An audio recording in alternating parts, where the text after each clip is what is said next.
Hey everybody, welcome to Houdini Hangout. My name's Peter, and thanks for joining us tonight. Looking forward to getting into some fun Houdini work. And sorry I got a little bit of a late start here. I had a little computer issue starting things up, but seems like we're all set now. So yeah, haven't had that in a while, so it's kind of nice to be have that be maybe the only time recently that I've had any major issues. While we're doing this, I'm just going to make a little quick post just to make sure everybody sees that we are live. So just give me 1 second here. I'm just going to get a quick announcement out there, and then we'll be good to go. Hey, Ankeet, welcome. Welcome. Nice to have you.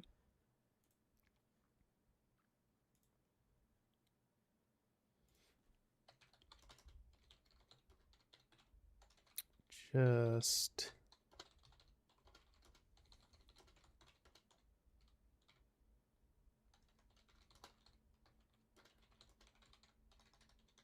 come join us.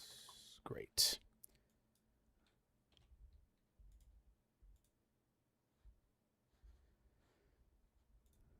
All right. Let me just make sure that everybody is aware.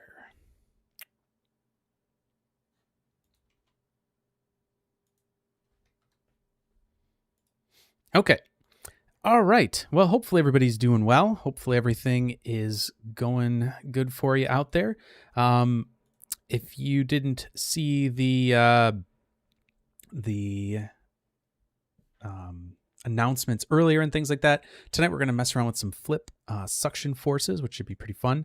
We're going to, there was a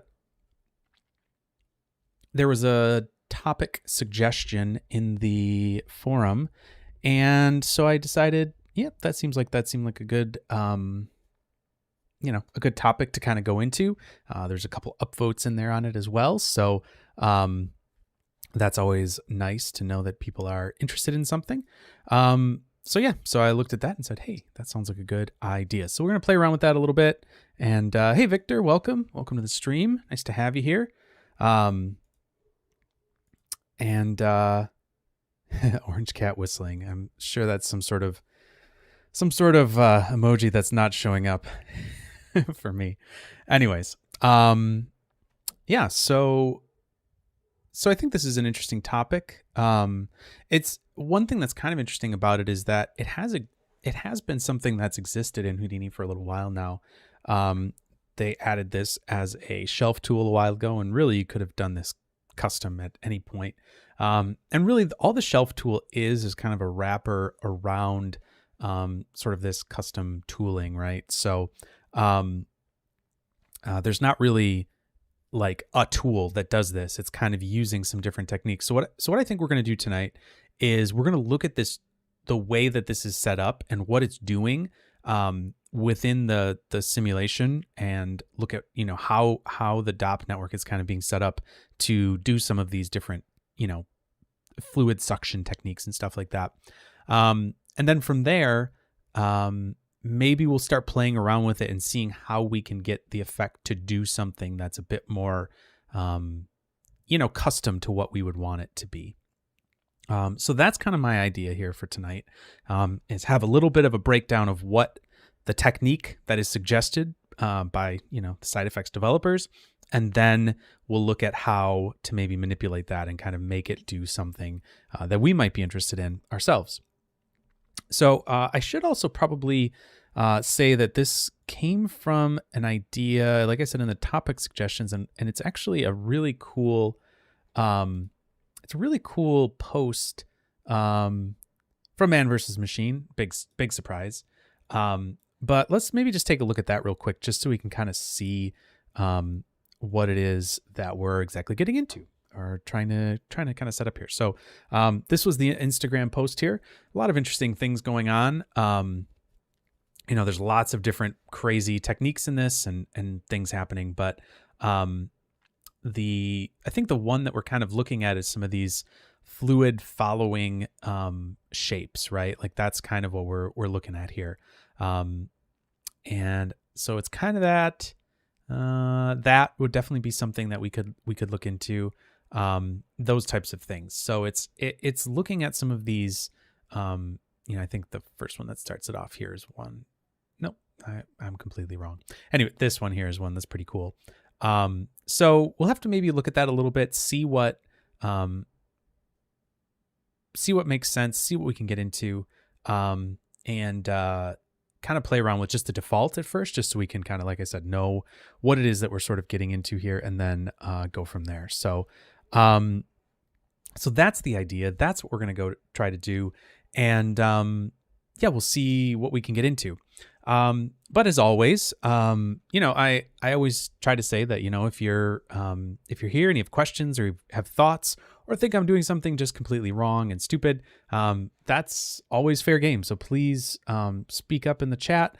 Let us know if there's something you want to suggest, or you think that there should be a better way of doing something, or there is a better way of doing something. Just let us know, let me know, and drop that in the chat.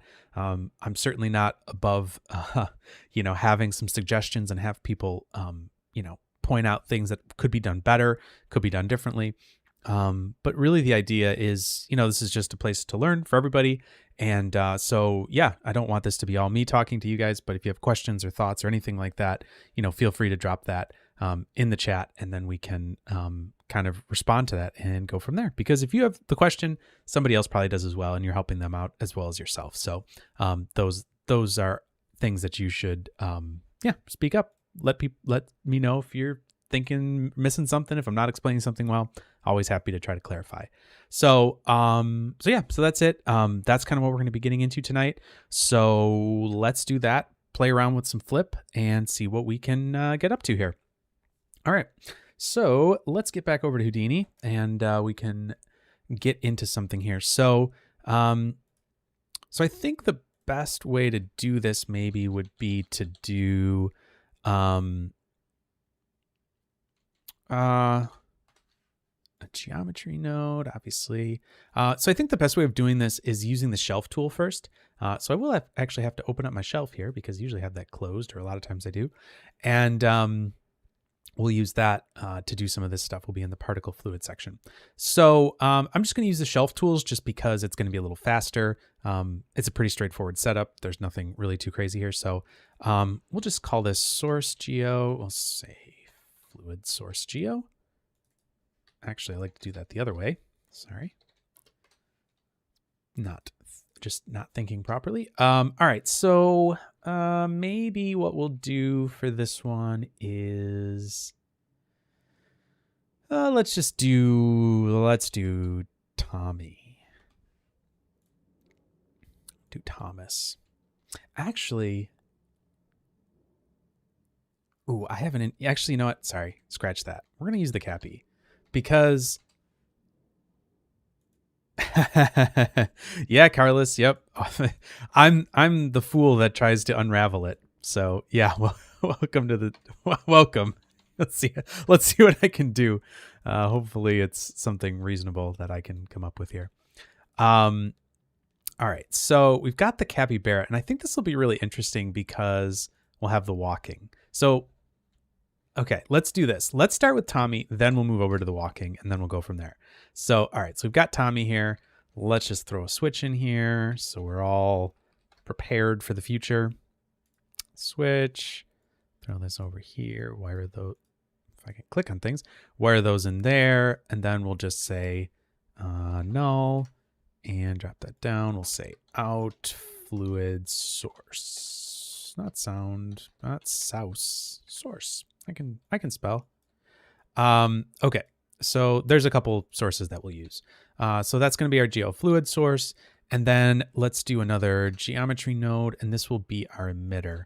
The reason I'm doing it this way is because this is the standard sort of shelf tool way, and kind of standard DOPS way of doing things, is having different objects and stuff like that. I think it's a lot more controllable once you're doing things with shelf tools. So like, for example, here, if we do a sphere, right, and then do a transform, Sphere should probably be a little smaller. Let's do that maybe. I want to do a polygon. I don't know why I always like the polygon better. I feel like it's just a nicer geometry in some ways instead of having those weird poles on the top. Okay, so we've got that. Let's maybe transform that, move that somewhere interesting. I kind of liked the idea of sourcing it here on his hand and then kind of having it go up. I was sort of playing around with this a little bit before just to make sure I was remembering how to do all this stuff, or at least how to set up the suction, even though it was a shelf tool. I was pretty sure I knew all the details of it, but I just wanted to double check. So this is what I was doing before, and it seemed pretty fun. Kind of gives you a good sense of how this works. So there's that, and then we'll do a null, and we'll say out emitter, like so. Great. All right, so we've got those two things done. Let's set up the flip emission. So the emit particle fluid is what you're going to want to grab here up on the shelf. So I'm just going to select the emitter, make sure that's highlighted in the viewport, and then do emit particle fluid. So this, by default, it's going to select, whatever you had highlighted in your scene as kind of the first object for you to work with. So the next thing it's saying is select a fluid object to emit into. We don't have any fluid objects set up yet, so we're just going to hit enter. That's going to create all the other stuff for us. So here we are. We've got our DOP network, and we have an auto DOP network. Maybe you haven't seen that in a while, but it's kind of always funny. I think it's, it's just a DOP network, but it's the auto DOP network. It's automatically created. Okay, so we've got these here. Let's do this. We'll say sim flip suction, and then we'll just say, I don't know, maybe this is out particle fluid, or maybe this is render particle fluid, render particle fluid interior. So there's all that stuff. And I do like my colors. So let's do this. These are green. This will be purple. These guys are red because red helps you to render faster. Sorry, that's Nipping's joke from his stuff. Anyways,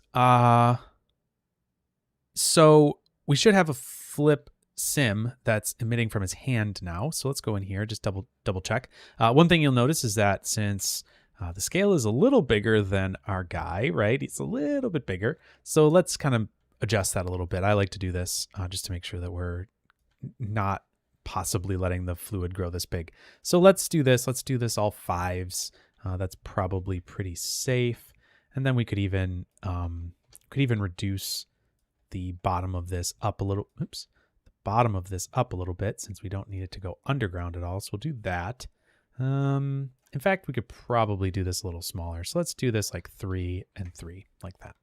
So now I've just got a nice little small cube that's going to be around him. And I also like to hide this, use this blue flag here, because if you don't have this hidden, you can grab this and rotate around it. But if you do have it hidden, you'll be able to like rotate in different spaces in your screen. It just makes, I think it's a little bit nicer when you have like geometry emitting and things like that you want to rotate around.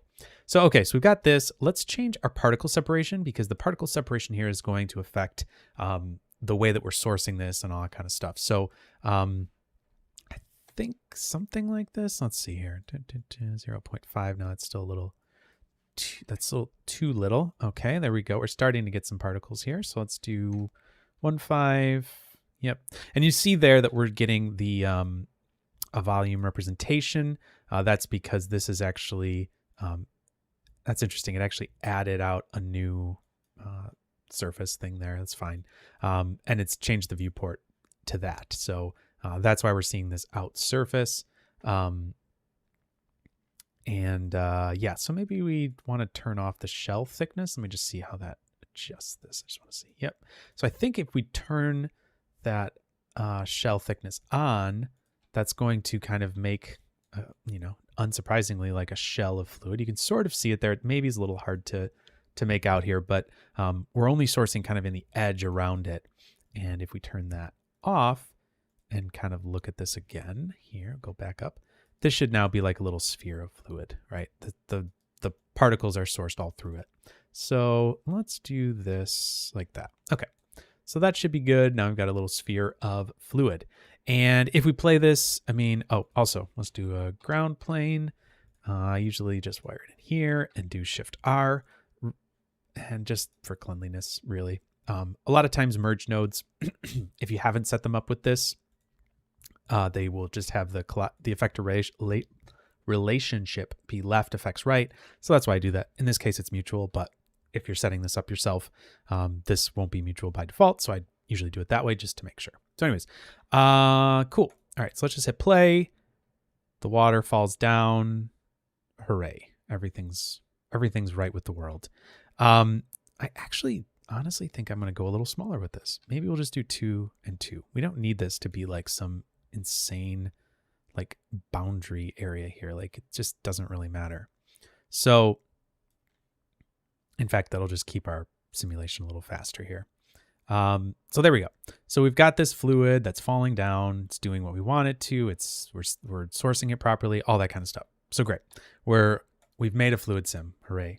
So now let's take this and add the suction onto it. So I'm just going to make sure I don't have anything selected here, because it'll be a little easier to play around with this first, or at least set this up first without having anything selected, because you can make sure that you have the right thing selected when it's asking you for it. So suction fluid, we'll click on that, and this says select objects for suction fluid. We can select it like this. You can see it's now selected our object here. So that's right. This is the object we want to suction the fluid to. So that's right. We can press enter. And now we want to select our flip fluid. It's right here. But the way I like to do that is just make sure I've got it selected over here in the network. Here's our flip object, and we're going to hit enter. And now it is applying that suction force to it. And it's added some new nodes. We can see here that we have a pop wrangle and we have a gas field wrangle. So these are the extra nodes that it's added. This was our source surface from Geo. This is just where our surface is coming from and where the particles are coming in. That's our sourcing. And then this is the particle velocity and the volume velocity, respectively. And those are things that are getting affected there. So let's just make sure it's working first. I'm positive it is, but let's just take a look at it and see what's happening here. And sure enough, we've got some fluid coursing around on this guy. It's kind of doing its thing. It's gonna fill the character up or whatnot, and it's gonna do its thing.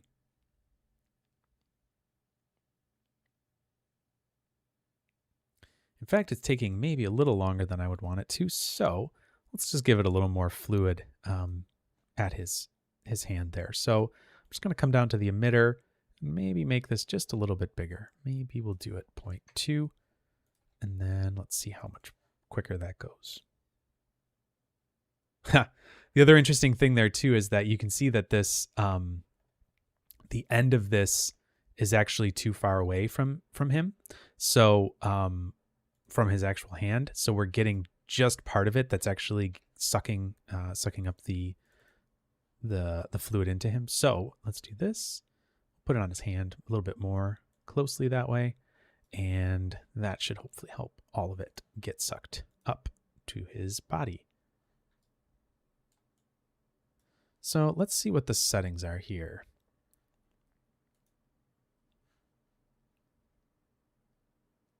Okay. Inside distance, outside distance, all good. One thing that's kind of interesting here is this is actually adding an anti-gravity force to itself, which is kind of trying to cancel out gravity and let things kind of flow around a little bit better. Now you can see that this is actually dripping quite a bit more. The other thing is I think the suction force is just way too high right now. So let's cut that down a little bit, maybe 5,000. Oh, nope, sorry. I think what I was thinking is that these inside distances and outside distances might need to be a little higher. So let's just tweak those a little bit. And let's turn the anti-gravity back on. There we go. And that should get us maybe a little bit better shape here than what we had before. And it does seem like it's kind of flowing a little bit more nicely. It's filling up that character's shape. I'm going to turn this off. And there we go. We're getting his shape, filled up, flowing around. It's doing its thing, right? So we're getting this kind of character filled up, flowing with, with the fluid, and it's kind of coursing around in his body, right? So that's good. So we're getting something going here.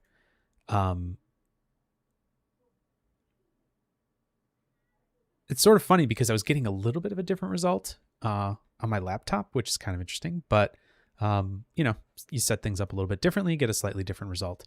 So one thing I do want to check here is what does happen if we have this shell thickness on? Because I'm curious. I don't think I turned that off the last time. So let's just double check that, see what happens here. I don't think it's going to change all that much, but you never know. So one thing that might be sort of interesting is to turn our anti-gravity down, right, a little bit here. And we're going to play around with this and kind of see what happens here. Now, I guess the reason that we're running into this is that it's not able to overcome this gravity actually as much. So if we turned this up, it should actually, it's really freaky to kind of watch it like flow around like that. So it's kind of interesting. This will actually negate gravity, right? And if we go back to default, I think default might mean it just falls down. Nope, there we go. So this is pretty touchy, so you might want to kind of play around with this a little bit. But what this is doing is obviously trying to negate the gravity force that's being affected, that's hitting these particles, right? So we do want it to go down maybe a little quicker than that. So that's just why I'm thinking maybe if we turn that off, that might be a little bit better. And, maybe we play around with some of these settings, just see what's going on here.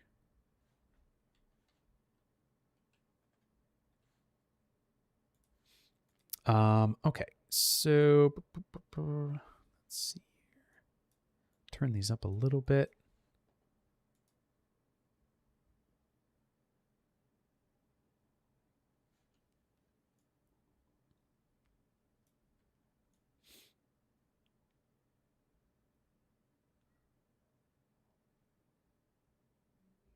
I think what these are going to do is try to get it to their respective positions a little bit more strongly. And then the drag force is going to add like a drag kind of coefficient to this simulation and slow things down. So, right, we're getting this suction force. It's moving stuff around. This is all well and good. Let's maybe take a look at exactly what's going on here too. So let's do 0.5 there. Sorry, just making sure that everything else that I set here makes sense.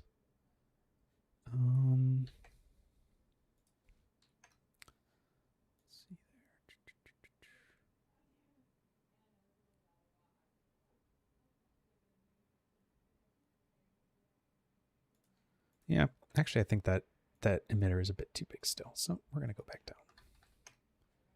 Just don't want that. Hey, Sir Hot, welcome. Welcome to the stream. Nice to have you.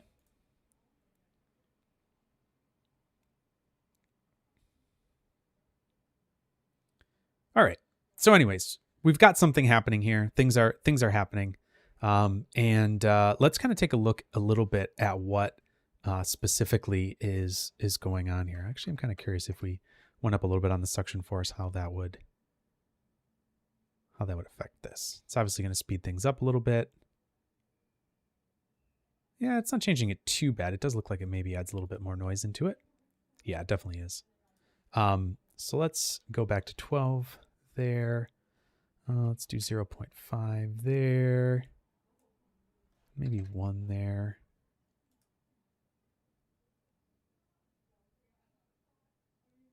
Pretty sure those are both fall off distances from the surface. Yeah, I like the way that's looking a lot better.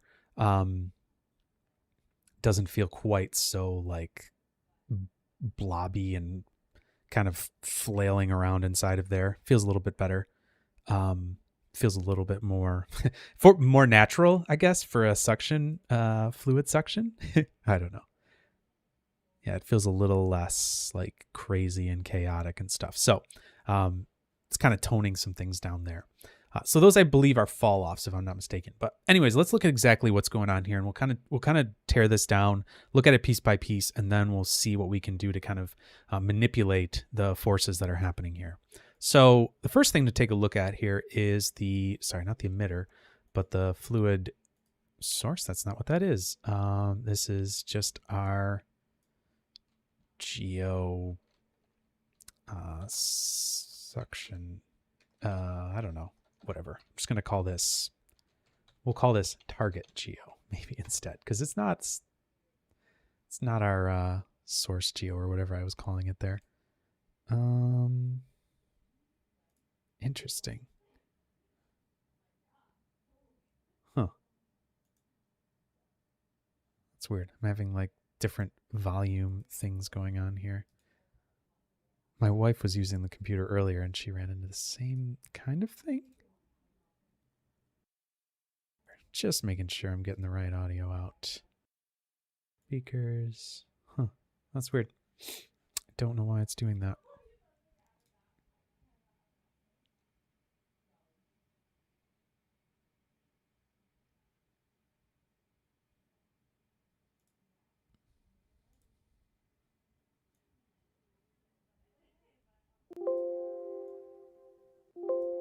Okay. Glad I didn't have any audio happening because that would have blown my eardrums out. Okay. So anyways, we got our target geo. Now this makes a little more sense. And this suction target, I must add the visibility on there. So that's one thing to keep in mind, that your visibility will affect where the shelf tool adds things in. I'm going to close the shelf up because we're done with that.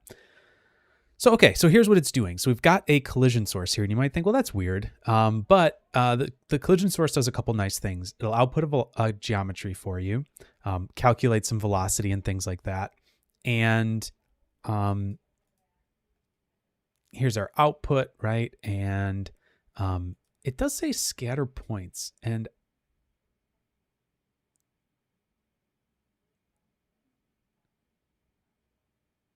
yeah, so it's interesting. I don't think we're actually seeing that in the viewport, which is kind of curious. I don't know why we're not seeing that. So what I'm going to do, just out of curiosity, is just allow editing contents here. That's the scatter. Huh. Interesting.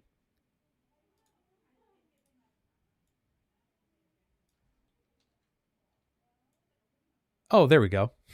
There's scattering. It just was adjusting by the density scale. So that's kind of curious. So we could do that. It wants to have some scattered points, I guess. So that's kind of interesting. All right, cool. Anyways, so this can do a bunch of things. It can calculate velocity, all that type of stuff, interpolation. But then it also outputs this VDB, right? And that is over here on the volume side. We've got a voxel scale, that type of stuff. And then here you can see that these exterior and interior bands are going to, I believe, be directly connected to those outside and inside distance there. So this is how far we want the band voxels to expand past the surface, right? Because what we're seeing here is the surface representation of this.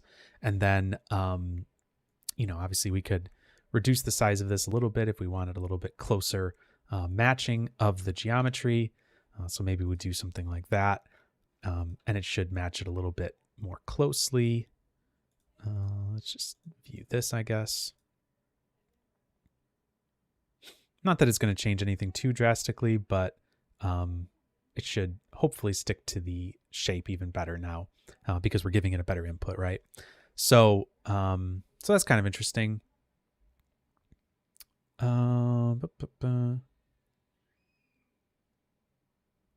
Yeah, actually, what I also think might be kind of cool is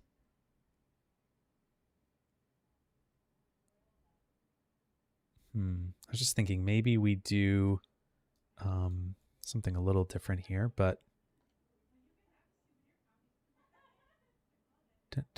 no, it's doing a pretty good job. It's moving around. I mean, it's a pretty detailed geometry too, so it's not super surprising that we're maybe running into some little narrowing of things here. So let's see here. maybe the other thing I might want to adjust here just real quick is do this. Wonder if the inside distance would help at all with it like this. Nope, that makes it go absolutely bonkers. Okay, just making sure I'm understanding what's going on here. So let's do this, see if that helps at all with this flowing through the body problem here. See if that lets things get into a better spot. The other thing I'm kind of curious about is what if we do this and have this output here, and we can then see that maybe ghosted here. Yep, we can see a little bit of a representation of this geometry, what's going on, that type of thing. So anyways, let's see, section 4, distance. Just making sure this is all making sense. Yeah, that makes tons more noise on the surface of it. Interesting. Just making. Maybe we turn this down just a little bit. Just tweaking some settings here just to see if we can make this force itself down any more here. It's looking pretty good. And maybe we just give a little bit of this anti-gravity, just a little kick. Maybe just help it a little bit. Ooh, that's very saggy now. Ha! Look at that. We're getting like puddles down by his feet. Super sensitive, that anti-gravity. So let's just do that, 0.99. See if that helps us at all. I do think that's kind of nice to have a little bit of that, just so that there does feel like there's a little bit of weight to it, right? Like you don't want to, like if you were doing this, you wouldn't want it to be totally maybe contained and not feeling like it's falling at all. So let's just see what we can get here. 9.8. It's going to be a small adjustment, I think, to the to that setting.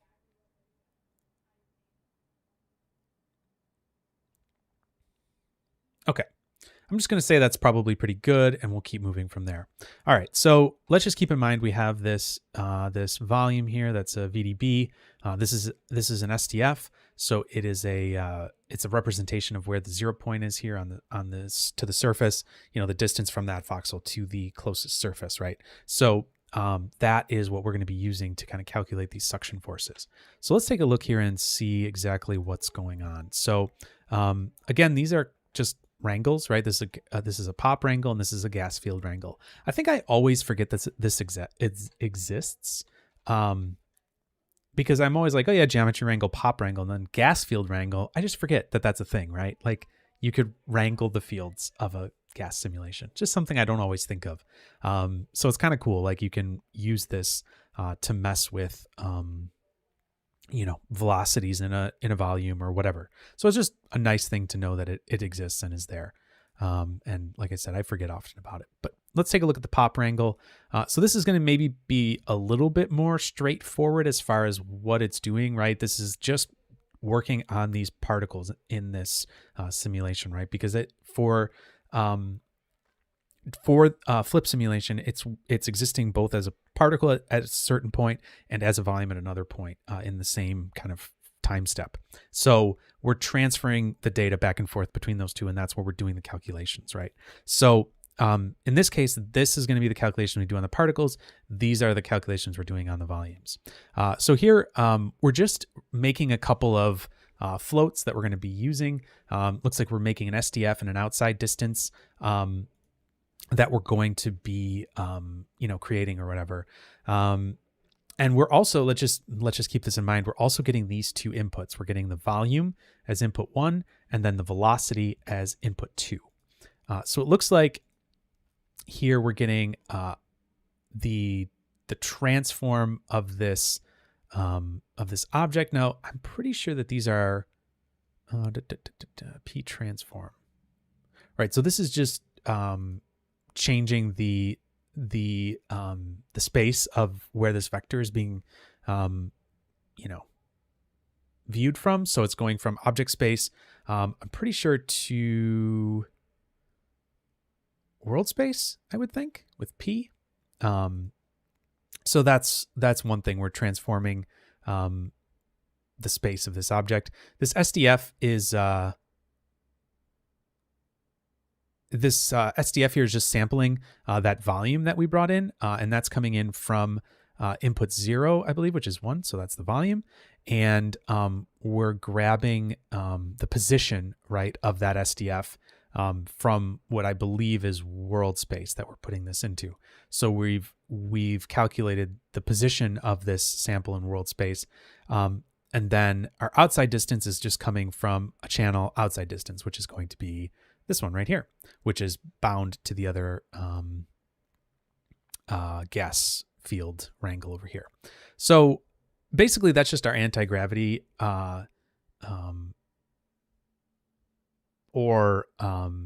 if the drag or anti-gravity toggle is 0. So right, it's saying if the drag toggle is not equal to 0, or the anti-gravity toggle is not equal to 0, it's going to perform this. So if either of those are on here in the settings, the drag or anti-gravity, we're going to run that and sample the SDF. So for the velocity drag, so this is if the drag toggle is not equal to 0, meaning it's on, and the SDF is less than the outside distance, and we're going to do some air resistance and scale the velocity, do some of those types of things.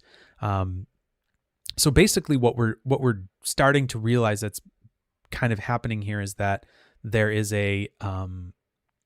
there's this the suction force is being calculated by where we are in this SDF, right? And so that's allowing us to kind of keep this fluid, stuck to this object that we're you'd kill to have such a system with good, almost real-time feedback on fluid simulation. Well, it's right. I guess it's right here. I mean, it's not real time, but it's good feedback loop. So yeah, I mean, here it is, I guess. I don't know. Houdini's not that slow. Why is this not? I messed something up. What did I do?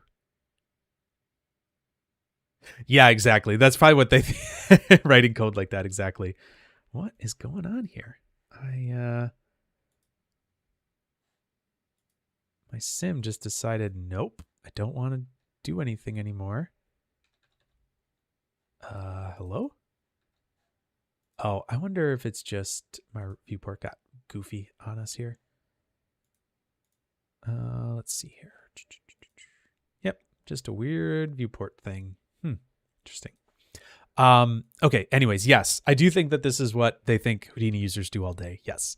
This is definitely not, if you're new to Houdini, I'm literally looking at something that the developers of Houdini wrote, not something that I wrote in a few minutes. And this is like, you don't have to go in and do this, but we're just trying to get kind of a sense of what's going on here. So yeah, basically what the anti-gravity toggle, like here, for example, the anti-gravity toggle is basically doing is just canceling out the force of gravity on these particles, right? Depending on where it is in the actual object, right? So that toggle so you're taking basically, it's looking for this vector force, which is basically saying what direction here, the gravity force. It's grabbing this scale, which is how much the strength is, and then it's just saying is if SDF is greater than 0, so if it's outside of the SDF, or it's outside the surface, do this basically. And then down here it says if the outside distance is greater than 0, which is this outside distance is how we had that thing calculated. Yeah, I do remember, and Keith, that's a great point about other software. I actually first learned fluid stuff in RealFlow, and yeah, it certainly does feel like it was way slower than Houdini, and even at like, obviously time makes a big difference there as well, but even one-to-one on recent, generation of hardware and stuff, it felt like a different beast for sure. So yeah, it does. Flip works pretty well.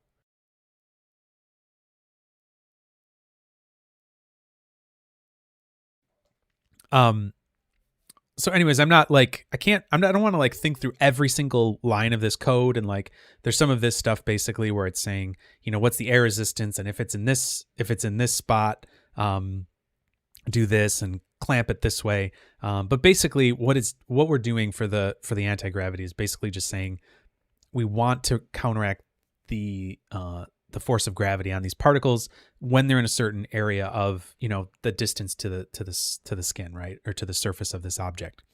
So that's what's going on there. And it's basically subtracting the force times the scale times the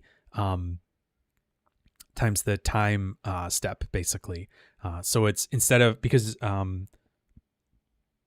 velocity is per second, I want to say, maybe. And so if we calculate it exactly the same, I think you're looking at, I think the velocity is meters per second squared, or meters per second. And so we want to take it into the time step, right? Which in this case is 24.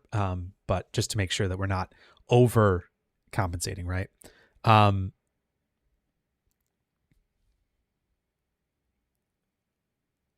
Oh, hey, there's Graham.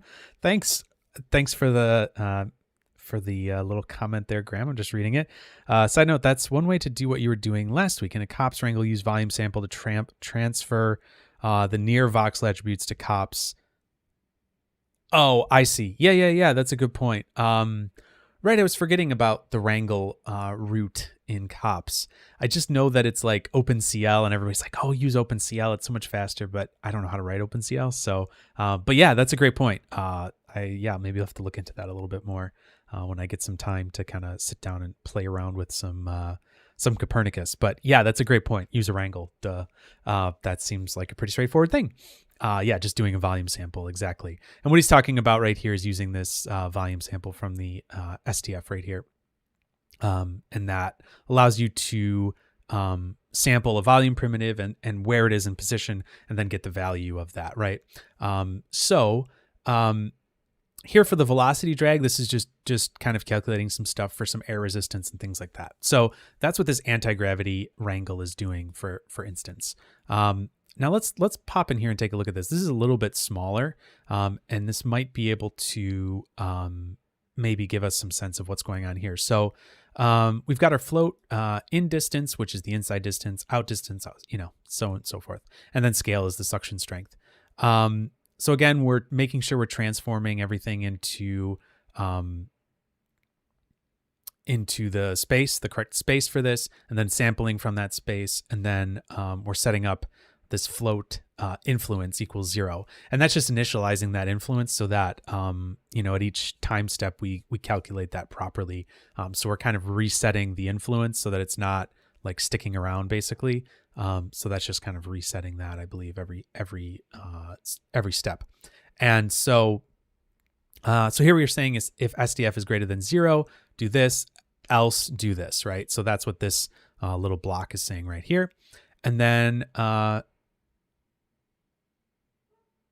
so that's a great question. Bird is asking, which is better to learn, Vex or Python? If you're trying to do anything that is more of this type of like geometry processing, like where you have a bunch of part points or particles or something like that you want to modify in some way, Vex is going to be way faster for that. It's a very optimized like language for manipulating geometry. Python is not going to be as fast as Vex for manipulating geometry, but there are a lot of things that Python does in Houdini that just Vex has no space for. Vex is primarily for manipulating the data that you're working on in your scene. Python can do a ton of other stuff. I mean, you can manipulate geometry with Python as well, but you can also write, all sorts of different automation stuff. You can do stuff in USD. You can do specific USD stuff. You can do things in the viewport, make your own view states for tools that you're making and things like that. So Python has a ton of kind of ancillary things that it's dealing with. What I would point you to, if you're kind of curious about what Python can do and what Vex can do, is in the help documentation, because that's a great question. I want to answer that as best I can. So if we go here, let me just log myself out so I'm not logged in. We'll go here and to Houdini 20.5, sorry. And then if we go down to APIs, you can see these are all the different ways that we can kind of manipulate Houdini. Now, there's probably even more than this, but these are all very well, modified or whatever. But you can see that there's a lot of different Python stuff in here, but it's for some of these more obscure things, right? And here's the whole Python API. There is a thing called HScript, which is kind of just when you type these little functions in some of these parameters. You can also use Python for that as well, which is actually the more recommended.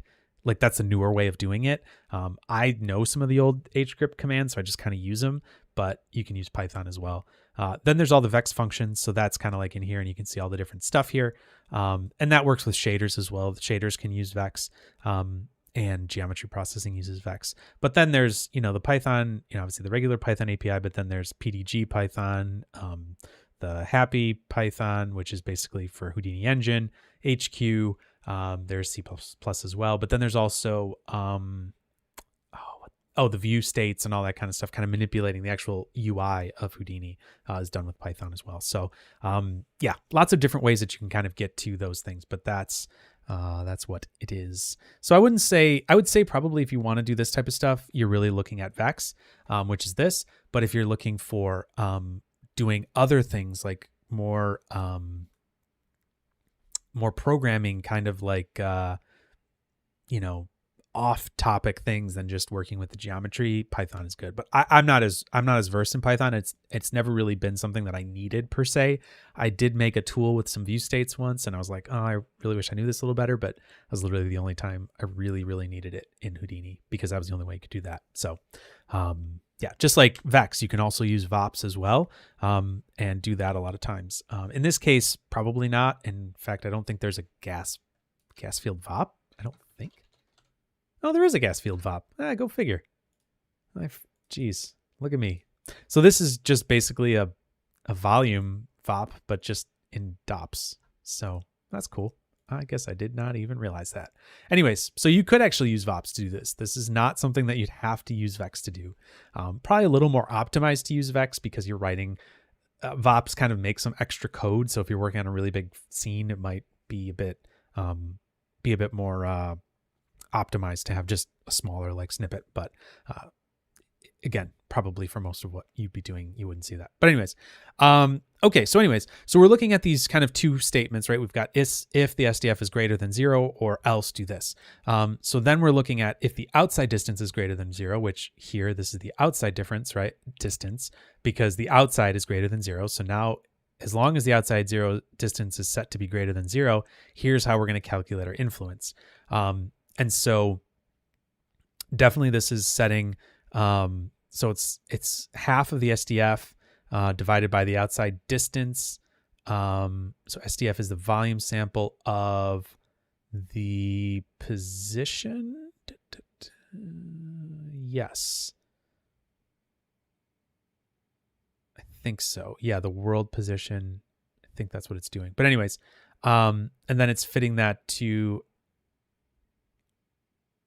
negative 0.5 to 0. So there's some math here that I'm not totally understanding, but basically we're clamping this value of this math between negative 0.5 and 0. So it's either pulling it back in or it's not, but depending on the value that it's returning. And then it looks like here we're either getting a value of negative 1 to negative 0.5 on the influence. So that's actually, this is how much influence it's giving it, to the actual pressure. So it's either giving it a negative value or a 0 value.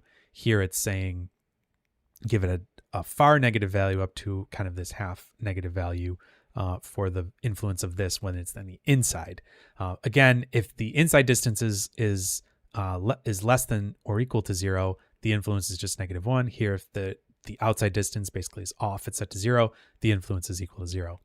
So I believe if we set both of those to 0 now, just in reading this code, this should hopefully tell us that this will, let's see here. Let's go back up, play. Yep. We've got no influence now because we set both of those to 0, right? So there is a little something going on here on the feet, but I think that's more of just like a really small effect that's happening here. So I don't think that's really anything that's too obvious. But if we do this, we should see that now we're getting these fluids flowing back around in this body. So, so sort of being able to read some of these pieces of code can be really helpful, right? It's not a 100% necessity in this case, because you can just look at these parameters and kind of play around with them. You don't have to know exactly what's going on here. And again, the inputs, we're only pulling in the volume for this one to figure out. We don't need to really worry about the what do you call it? The air. Yep, there's a word for that. Air resistance, whatever. That's what was going on over here. What is that called? Gosh, the drag. Yeah. So anyway, so we're only working with the volume here, and in fact, it's set up there, and that's being pulled over here. So that's what's going on. Same thing here. We've got the volume stop, the velocity stop, and those are getting piped right into the inputs. So that's what's going on here. So let's see if we can't maybe play around with this a little bit too, and get some interesting things happening, because what this is doing too, I guess we should look as well, is this is actually creating this surface pressure attribute, right? And if we look, if we open up our thing here and look at that's making a field. If we look at this, when we hit play, we should get a surface pressure here. We can see that this is a scalar field that's giving us this surface pressure. And if we look at our flip solver here, this is actually enabling the surface tension. And I'm pretty sure that that's where that is coming from. Where did I see that? Yes, because here we've got surface pressure, blur mask. So I'm pretty sure that this surface tension is creating that field. Let me just double check here. Yep. Yeah. See, if that's not on, it just literally just doesn't work. We're getting nothing. So it's actually controlling kind of this surface tension, and that's how we're getting this suction force. So it's pretty interesting. Now, there's obviously other ways you could go about doing this, right? You could create a velocity field that is completely custom and is doing a whole bunch of control, like complete control over what's happening. But this is sort of interesting because it allows for there to be a little bit more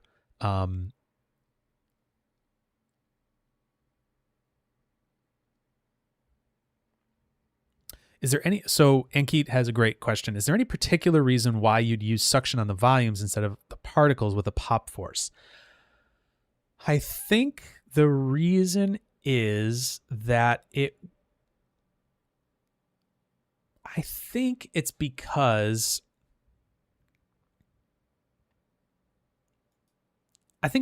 you've got the volume possibly already has that kind of data.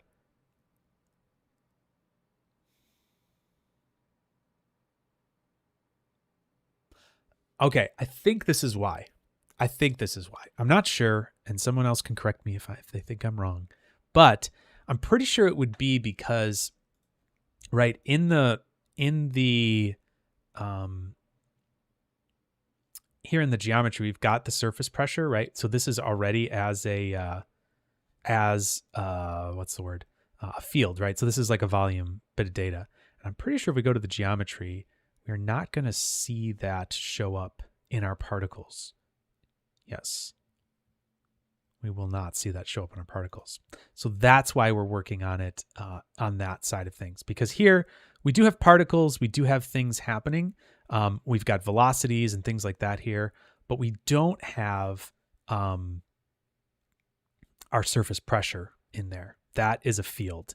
And so that's why we're doing it that way, because otherwise I believe what we would have to do is set up a process to be able to, what is it called? It's called like field to particle, gas field to particle, I think.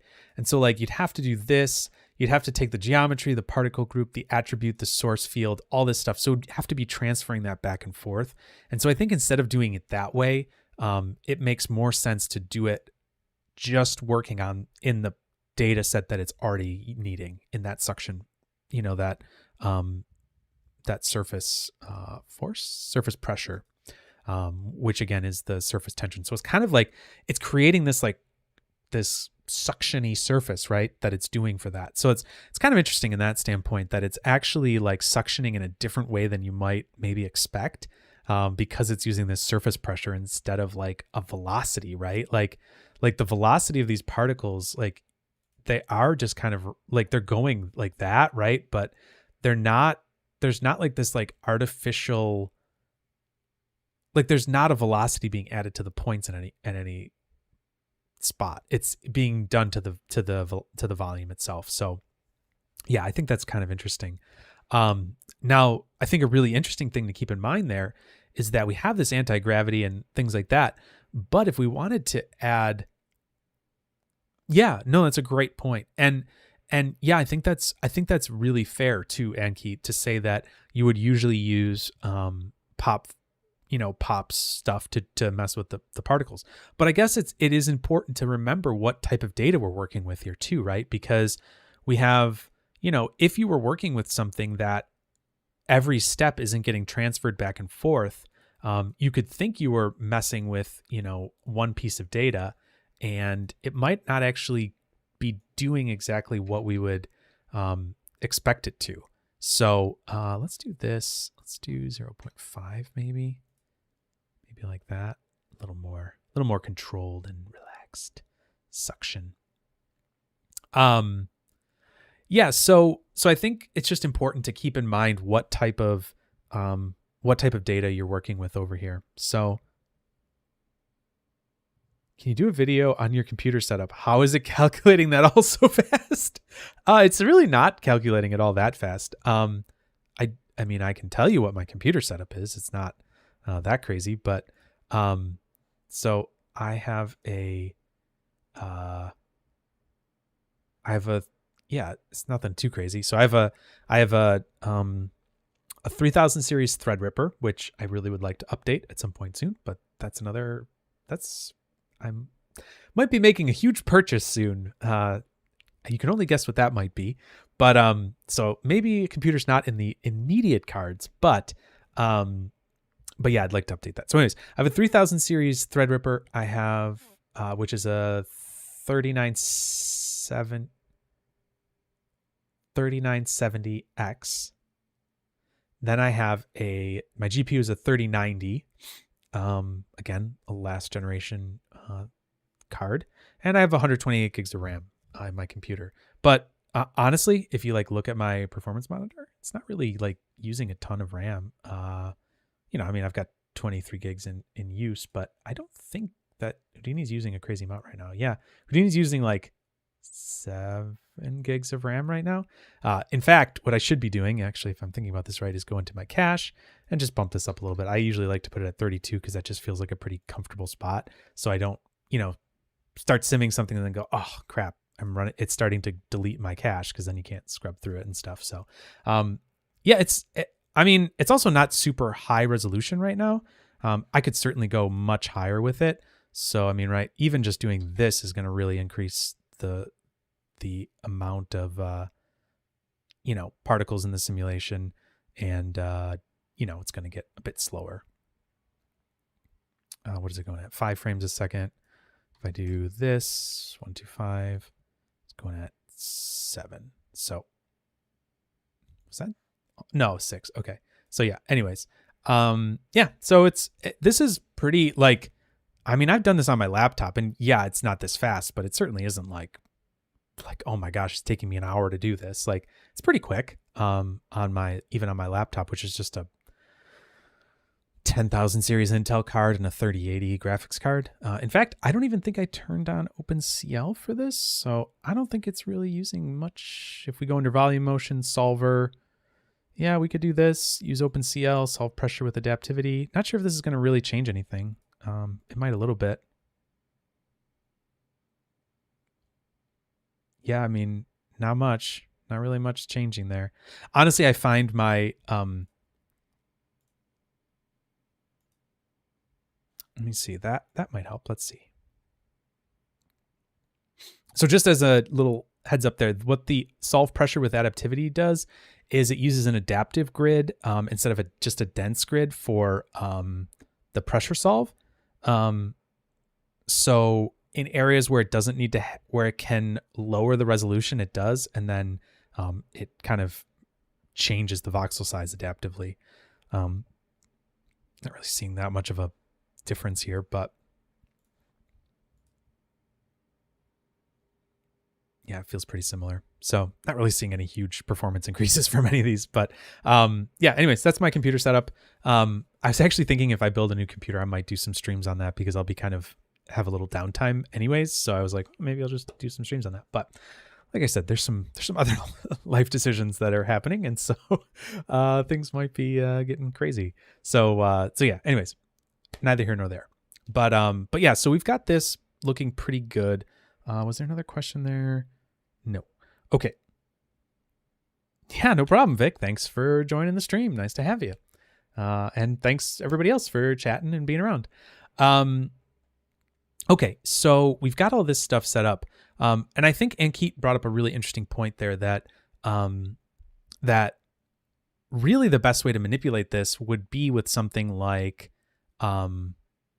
maybe our pop forces or some sort of a pop wrangle or whatever, something like that, because that's going to give us a lot of control for how the fluid is moving around. It's the gas field wrangle is what's really keeping this suctioned into place, right? And that's really what's causing us to have that work the way it is. But the particle forces could let us introduce some interesting effects to this, right? So that would be what I would look at in order to make this maybe a little bit more interesting, right? Because once the fluid is suctioned into its kind of resting position, right? Like here we're watching it go around and stuff. Like look at the right arm. Once it kind of hits its resting point, it all sort of slows down a lot, right? It doesn't really keep moving. So if we wanted to introduce something a bit more interesting to it, that might be a good way to go about doing that. So like really anytime once it kind of hits an equilibrium, everything sort of slows down a little bit. So that might be a place to introduce some interesting, to produce some interesting effects on it, make it swirl in maybe a little bit more of an interesting way. So I think that's what we'll probably play around with next. The other thing I was thinking of, yeah. That's what I wanted to look at. So why don't we let's look at a couple things before we go too much further here. So let's do this. Let's set up another geometry as we'll call this a collider. And let's just kind of see what happens with this. Cause I think I know what's going to happen here, but let's do another sphere. Just do a polygon, say out. Nope, sorry, null.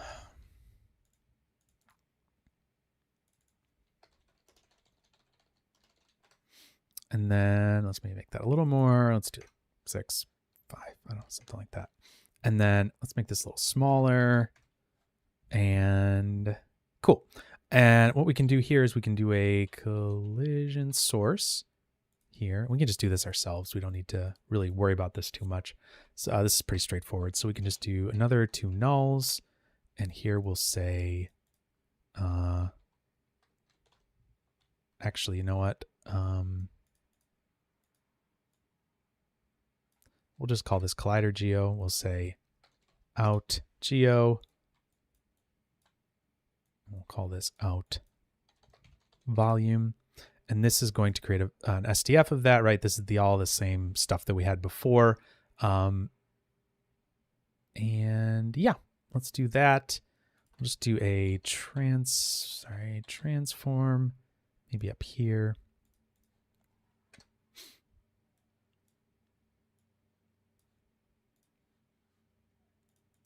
I'm pretty sure that this will calculate the velocity. So let me just see here. I'm just going to get the target geo. So we've got that. Just ghost that. And then that way we can just kind of see that here. I'm going to turn off the sim so we're not getting that issue. And then we'll just kind of have this pop through him probably at some point here. So let's do that. Also, we're getting this lovely thing that I told it to turn off, because then I can actually move around based on the scene instead of that box. So, okay, there we go. Geo Collider. We will give this a little bit of time here, maybe to 72, maybe? I don't know. That sounds good. Then we'll put a key. Go down to here, maybe stick another key over there. Just see how that looks.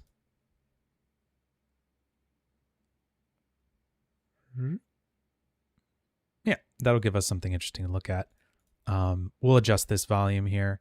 Yeah, we're gonna do that. Okay, so let's just grab another. Let's do a static object here, and we'll put this into the same node. Just move that up one. Use shift to kind of move that around. We'll just get these organized maybe a little better, like so. And this is just going to be that object. So we'll grab the Geo Collider, out Geo, accept. And then I'm just going to re-enable this, because then we can actually make sure that we're seeing things. We'll hide the other objects. Great.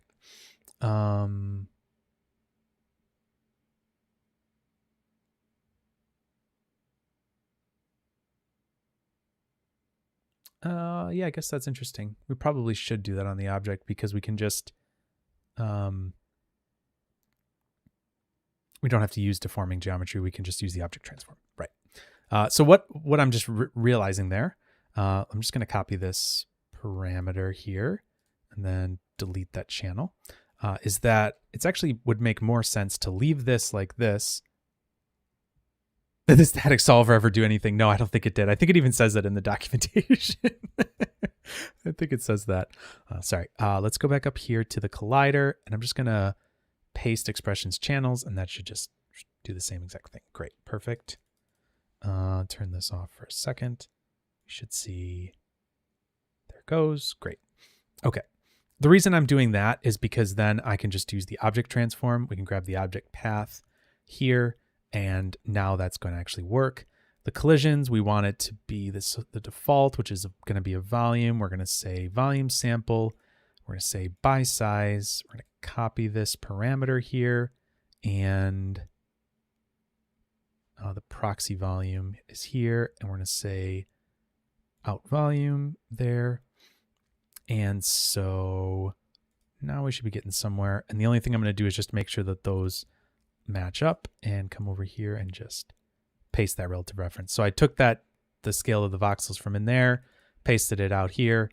And now as we change this, if we turned on the collision guide and turned off the display geometry, we should see here that we're getting a representation of that. And maybe something like that is going to be best. Great. So that's good. Display geometry. All right. Great. We've got our static object. It's using the object transform. We don't need to use deforming geometry because the object isn't deforming. It's just transforming. Yeah, so let's see what happens here.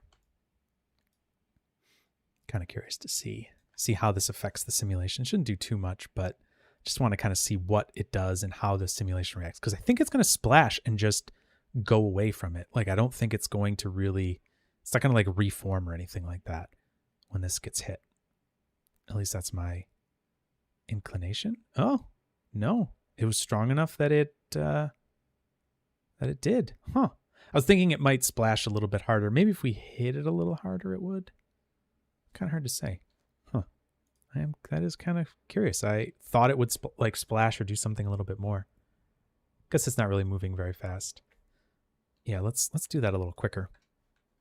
If I shift click on this, it'll bring up the animation editor.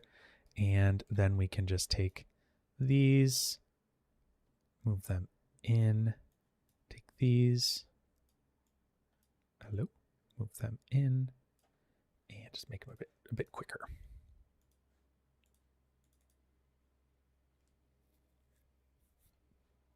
Let's see what happens.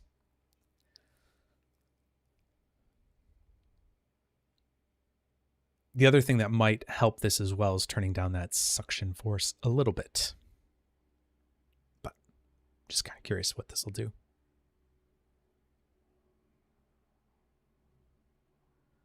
Yeah, a little bit. A little bit came away, but nothing too crazy.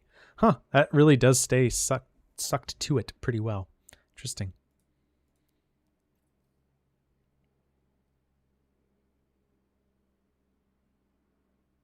It's so fun looking though. Okay. Well, anyways, there we go. We've got that. Yeah, and the static solver. I'm pretty sure if you grab this, then hit the question mark and open up the help, pretty sure it says this does nothing basically. The static solver DOP is a solver which does nothing to its object at each time step.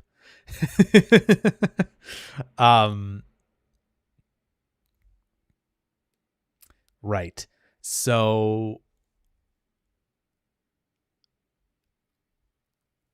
yeah, that's a good one. That's a great first line. This does nothing except it does one thing.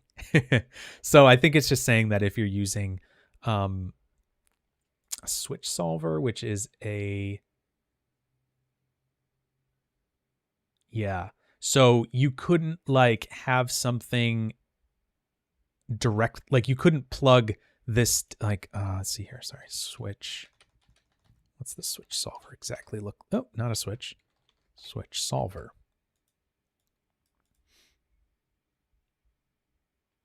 Yeah, so it looks like you couldn't just have a static object going in here, right? You'd have to have something, a solver in between there basically. So that's why it exists, but it is funny. Anyways, yeah, that's a good first line to a documentation. But hey, it's thorough, right? It exists, people can read it. It's important, right?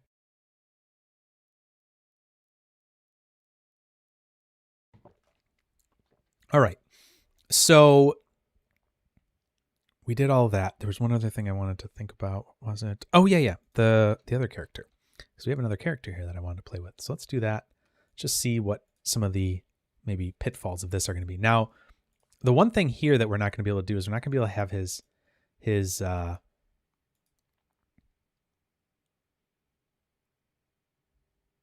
we're not going to be able to have that looks funny. We're not going to be able to have his hand over there because it's not there the whole time. So, the other thing you could do is have like a flat tank and have it suction up to him, but that's okay. We're not going to do that. Let's just have it go from maybe like his shoulder or something. Oh, sorry, that's the wrong one. Have it just go from his shoulder or something like that. So let's ghost to other objects. Just bring it like over here or something. I don't know. Sure. We'll have it go from like his upper back and just suction around. Translate in X0. We'll just put it right from the center. Great. All right. So let's see what happens with our walking capybara. See how this works. See if it's any bit more of a problem, if anything's not working properly or anything like that. Let's see.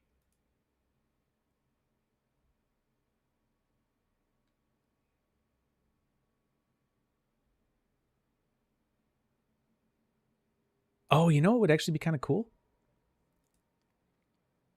What I'm going to do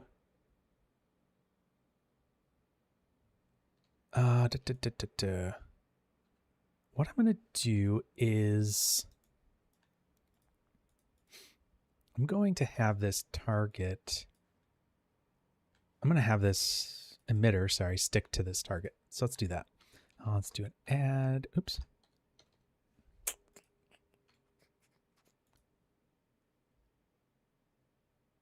Actually, it doesn't really matter. I could probably just do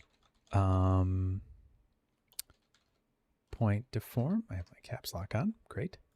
And let me do an object merge. And let's get that. Let's get that cappy.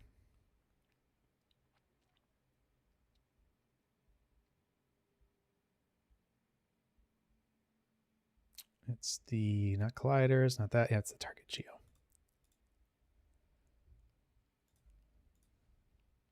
Yep, there we go. And what I can also do is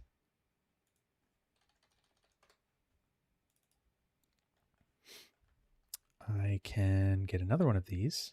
That's just going to be the static pose, the T pose. We'll just say out cappy T. And then we'll do the same thing here. Fluid source, cappy T pose. So the mesh to deform is this. The rest point is that. And then, actually, this would be the one to deform, sorry.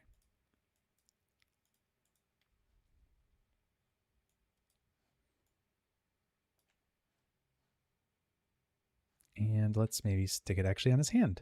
Could be kind of cool. Then it could be the same thing. Okay, let's see if that will work.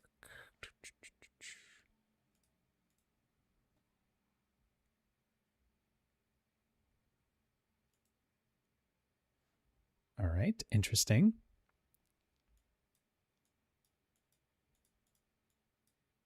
There we go. There's our emitter. That's fine if it's a little deformed, I guess. And then we should be able to go over here. Whoops. And then, sorry. Like so. Then do this. Yeah, cool. His hand's really close to his body, so it's going to get suctioned into his body as well, but that's okay. Not super worried about that. Let's see what happens here. Curious.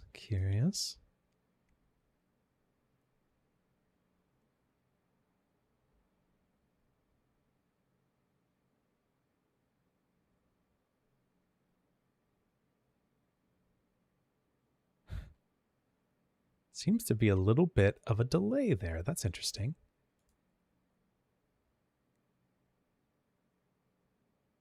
Huh. Kind of odd.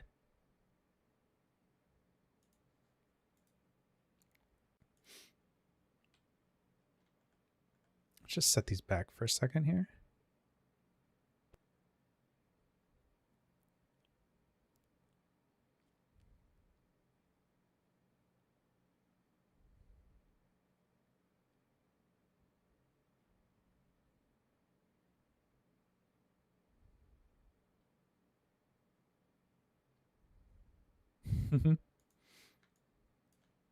The other thing is that this is going to be, let's just turn that off for a second. I don't think we need any drag velocity on it, maybe.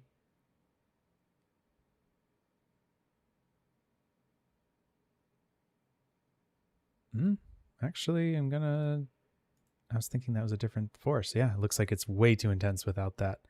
So let's maybe do that.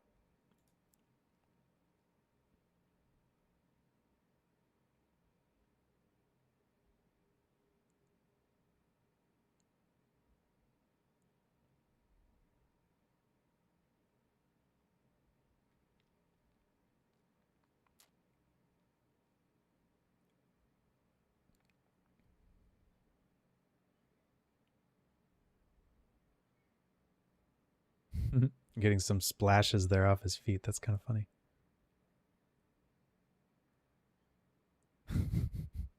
Super weird.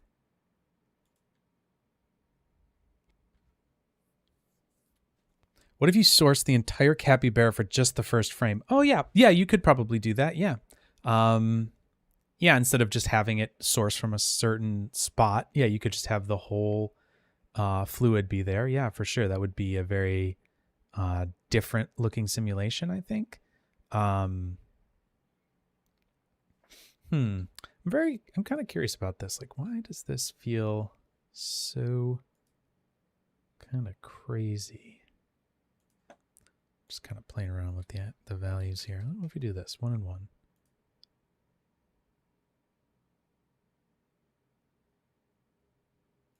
No, that's too crazy.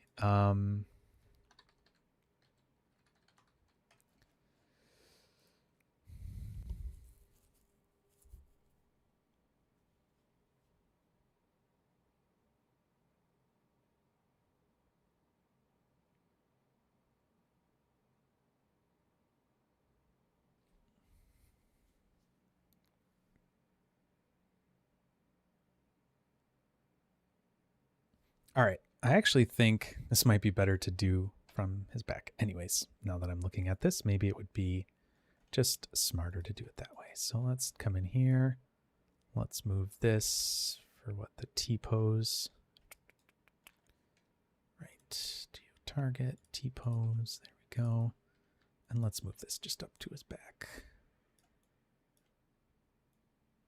Like so.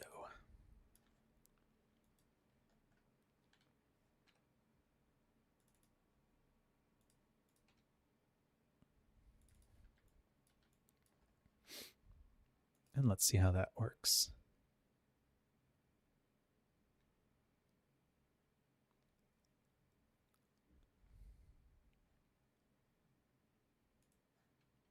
Yeah, it's going to be a lot more controllable.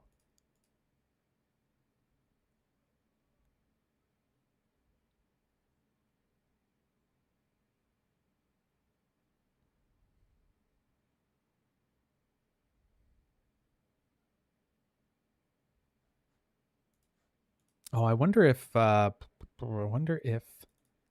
this is too like loose or something. Maybe this is not like a tight enough. Oh no! Crash. Oops. Guess I shouldn't have been just trying to randomly click something.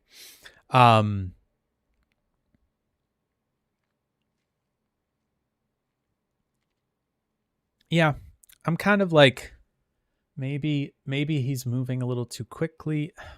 I have to uninstall an old version of Magic Bullet because now Houdini is like looking for that, and I think that there's an open effects like environment variable set on my computer. That's kind of what I'm thinking that little notification there is, and I think it's like, hey, it says you have Magic Bullet, but you don't have it, and that's like getting angry. So,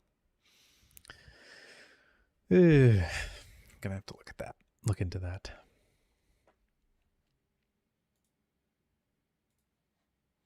Sorry for the crash. We'll be back momentarily.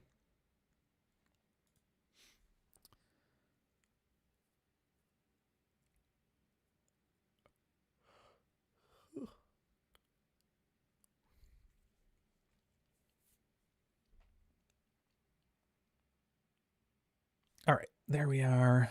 Let's open the crash file.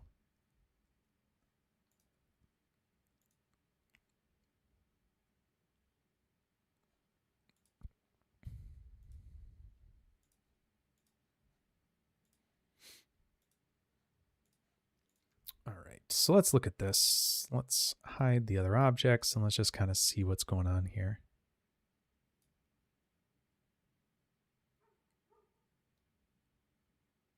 Wow, that's really slow. Maybe it's too high resolution. Yeah, maybe it's just too high of a resolution. Why is it simming? That's so weird. Why is it simulating? Does not need to simulate for this, but okay.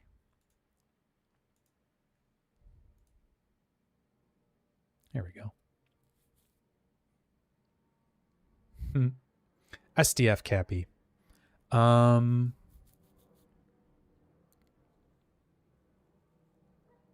Okay. So let's just take a look at this again. See what happens here.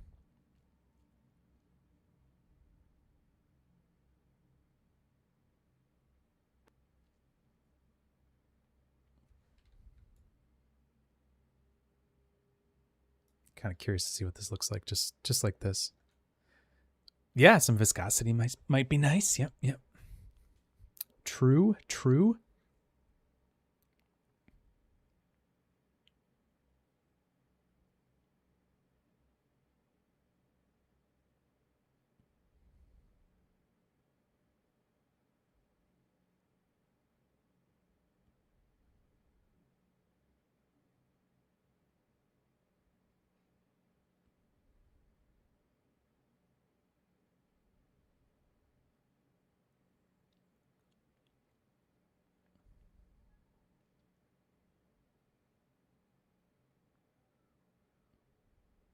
I think this suction technique also looks really cool when you do it in a tank as well, like where the water sucks up into the object. I think that's pretty neat as well. Obviously, you can do this in a bunch of different ways. So, yeah, just kind of playing around with it here. I'm actually really surprised at how much it kind of separates out there. Might just be my settings too, but like how much you're getting kind of this sort of crosstalk between the two legs, right?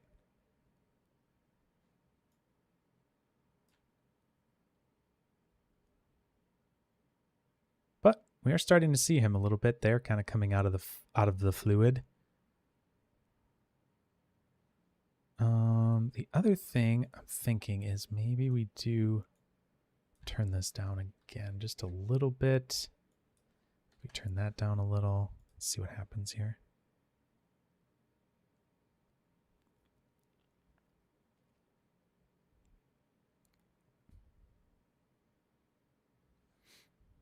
Should probably ghost it like that so we can at least sort of see what's happening here.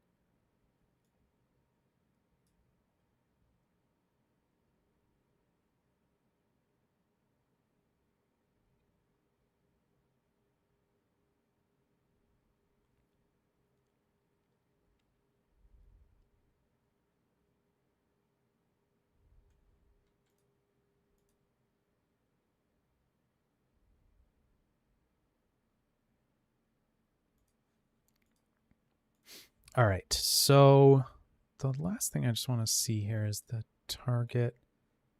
Calculating the...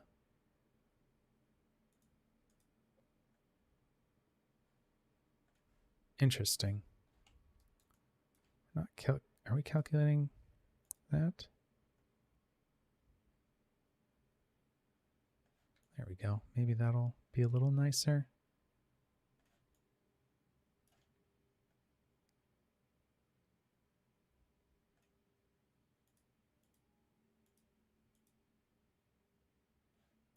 That's probably a little too high as well, so maybe that was affecting things.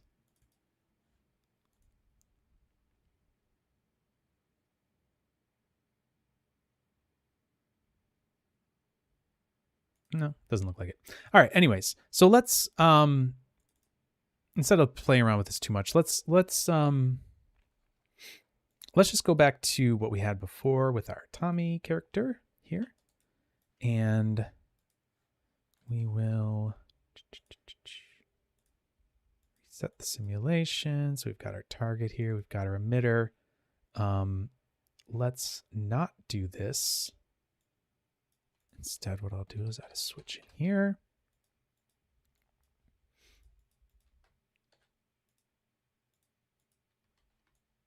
Okay. And let's just keep it in the same spot it was before, which was down by his hand here. I think that worked just fine. Okay, cool. So we've got that, and that should be working just fine for us. Let's just double check here.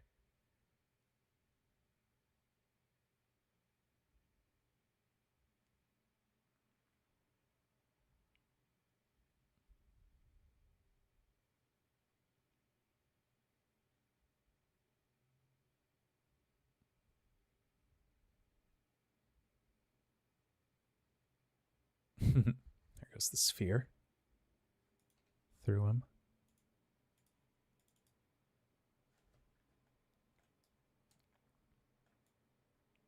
Okay, cool.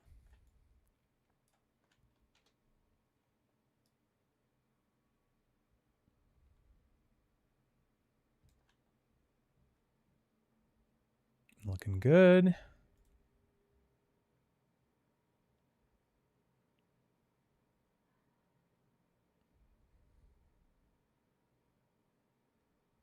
Cool. All right. So let's now look a little bit at making some additions, some velocity, let's work with some velocity here. So the only thing that's a little strange with this now that I'm looking at it is Okay, maybe we do that instead. Just so it's just one character, just like one object, so we don't have to deal with him being multiple objects. That's probably smarter. I don't think this is multiple geometries. Let me see here. Select for 3D connected geometry. Yeah, it's all one. Okay, perfect. That'll probably be a lot nicer to deal with because I sort of want to do something a little different here. Actually, you know what? Sorry. We can go back to the high-res one. What I'm going to do is make a little thing on the side here. So let's do a VDB from polygons. I think will be the easiest way to do this. Let's just see.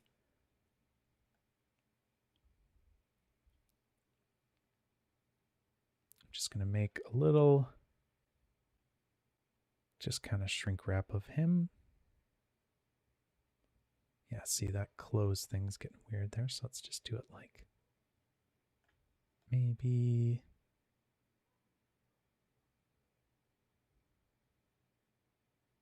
Yeah, let's do it like that.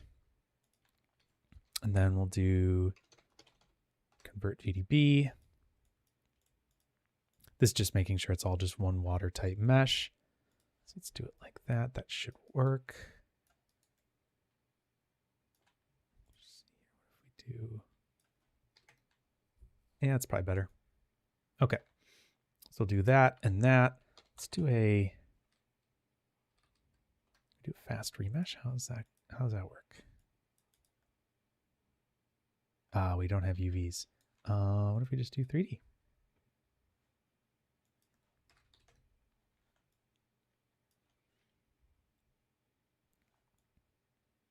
Nah, doesn't. I think we'll be fine with a remesh because there is some weirdness there sometimes.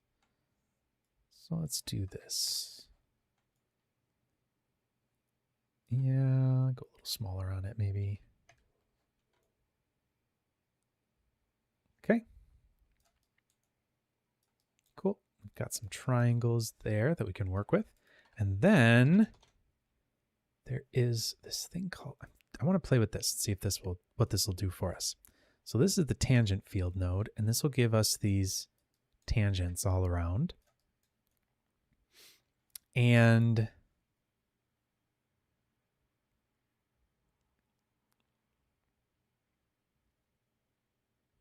what this will do, let's see here. Singularities.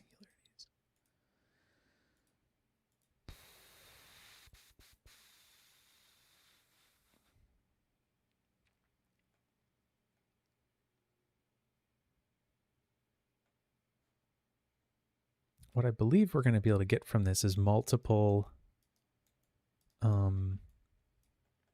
like continuous vectors. So let's see here. If we did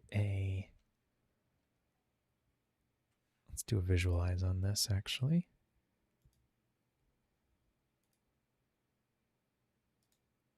Let's see, field 0. And that in here is going to be, instead of a ramped attribute, let's do a marker, do a vector, and let's just scale this down a bit. And this should give us some nice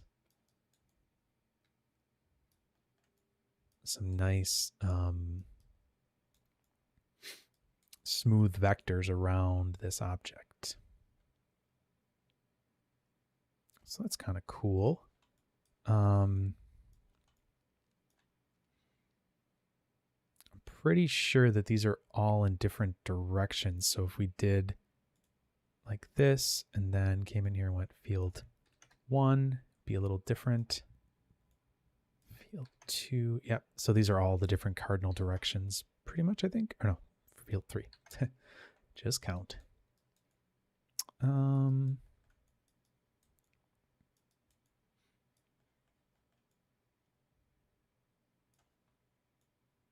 So we could do that. We could also do, could use polyframe. It's going to give us a little bit of a different tangent direction. Let's take a look at that maybe. Let's see. So we're going to want to visualize tangent U. Like so. And then we'll go in here and turn the length scale down. Yeah, so this is going to be a little bit of a different... Yeah, that's an interesting skeleton 3D to get curves inside of it. Yeah, that's an interesting one as well. So this one's a bit different because we're not going to really get that. We're not really going to get quite that same smooth thing. What about this? Yeah, it doesn't really work. Two edges. Yeah, so that isn't actually as smooth as I was hoping. I was thinking it might be kind of smooth, but it's definitely not. This tangent field is definitely a lot nicer from that standpoint. So maybe what we do is we look at one of the swirly ones, which I think is actually 0, if I'm not mistaken. That should have a nice kind of swirly thing going on to it. Yep. But yeah, that's also interesting. Let's take a look at that too. I always forget about that. Straight skeleton 3D, right? I always forget about that. That's a thing. Let's take a look at what this gets us.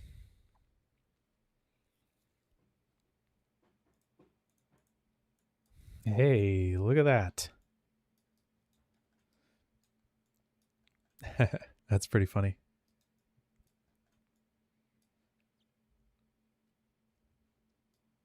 That's definitely something. I like like his thumb. What? Man, I never knew that's how the human anatomy worked. That's crazy. I always thought that the bone went from down here, but I guess it comes from way up here. That's crazy. Oh, sorry. I'm just being stupid. Yeah, that's cool. That is pretty neat.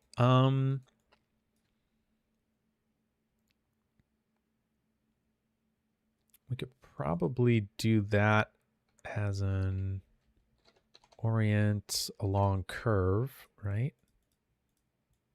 Could probably do that and then get the... I guess let's see, what do we got here? N? Is N going to be going along this thing? Hard to say.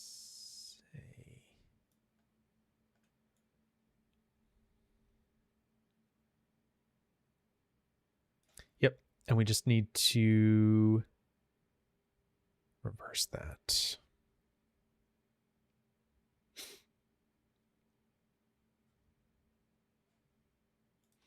I think if we just do a normal, we could just reverse that, right?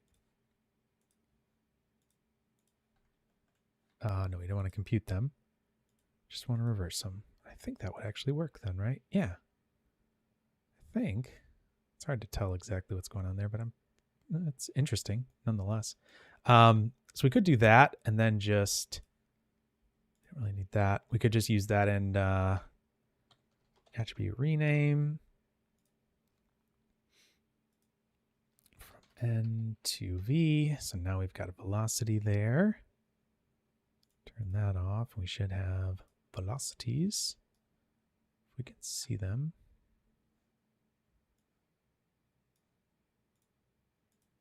There we go. They're in there. Yep.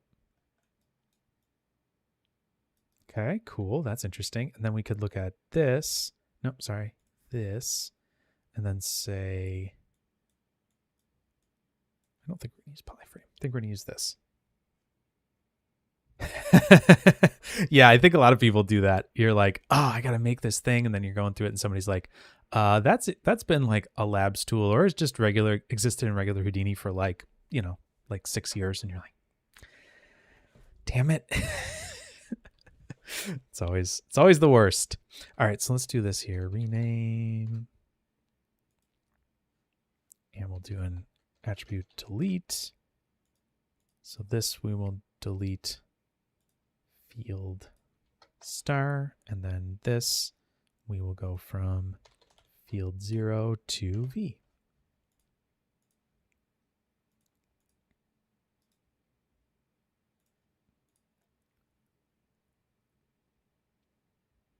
Yep, there we go.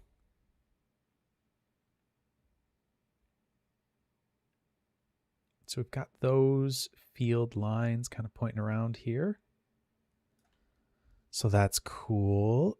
And then we've got these that are kind of going down the middles like that. You can see what that gives us. Let's see. Let's merge. Let's just do. Sorry. Let's just do an add node here. We'll merge these together. We'll just say delete geometry, keep the points. So now we just have those points there. We should be able to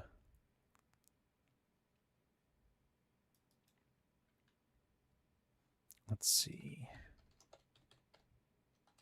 Volume rasterize attributes. Should be able to do this, right? V.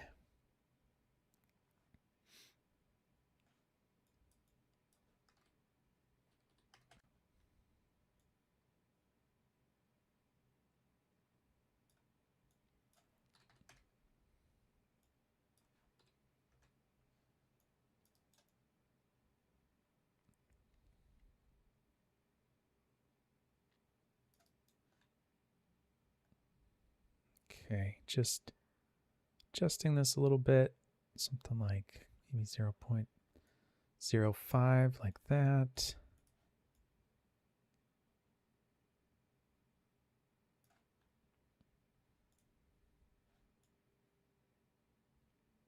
All right, let's see. Let's see if that gives us anything interesting here. I think it will.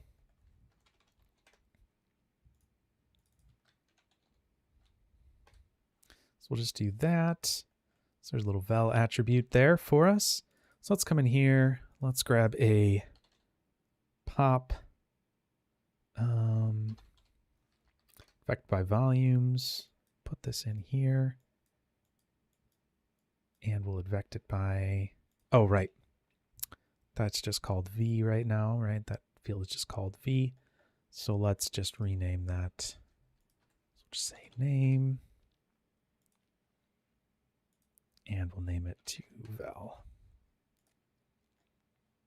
So now we should have val. There we go. Cool. Okay. So I got the pop advect. We're going to grab it from that spot there, the target. Got our velocity. There we go. Guide. Can we show the guides? Hey, look at that. We've got guides. Is that new? Or am I just dumb? I feel like I never remember seeing that. Oh man, I don't remember seeing that at all. Let's just do this. Let's turn the air. Oops. Let's turn the air resistance down a bit, and yeah, let's just see what happens here. I really don't remember there being a guide there. I mean, I'm probably out of my mind, but I really don't remember that. So I probably was there, and I'm just dumb. But yeah, let's see.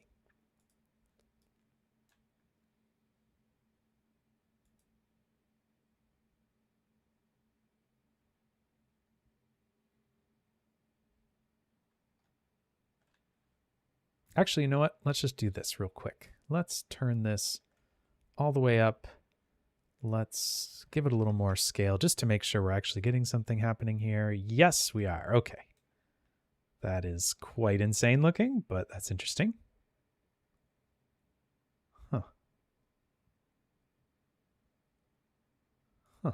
Okay. Interesting.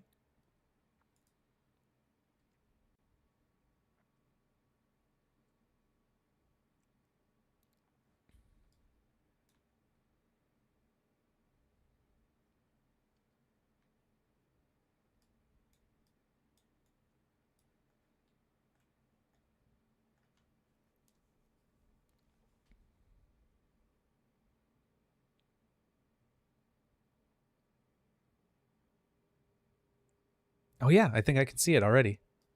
Yep. I definitely can see it. That's cool.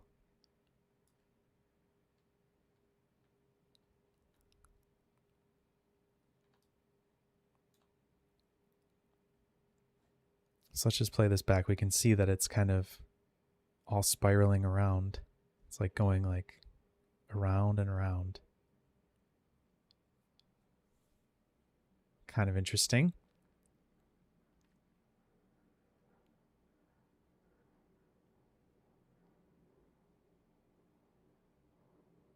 The other thing we could do too, now that I'm thinking of it, is there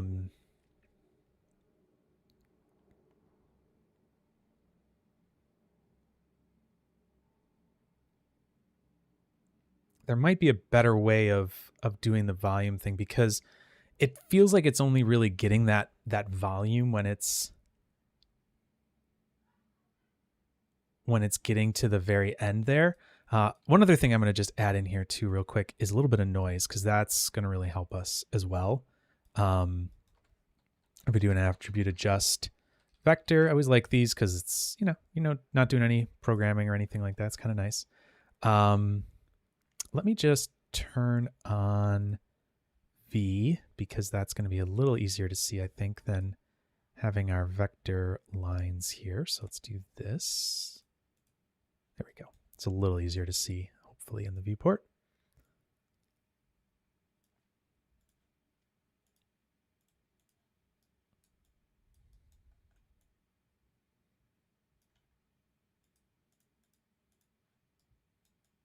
Maybe not. Let's do this. Background, dark gray. Man, I don't know if that's very easy to see at all. But anyways, maybe if I do it as a blue.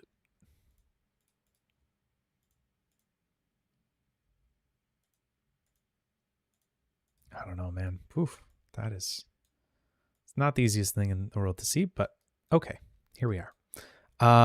So let's do this. Let's do an add. We'll do a noise to it. We'll do it zero centered so that it's adding and subtracting from it.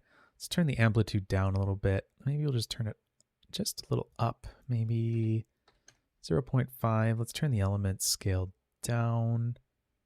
Kind of make maybe some more interesting patterns here, like so. And maybe what we'll say is just direction only and not the length. Oh, noise. Okay. Yeah, maybe we'll do that. So it's only going to change the direction and not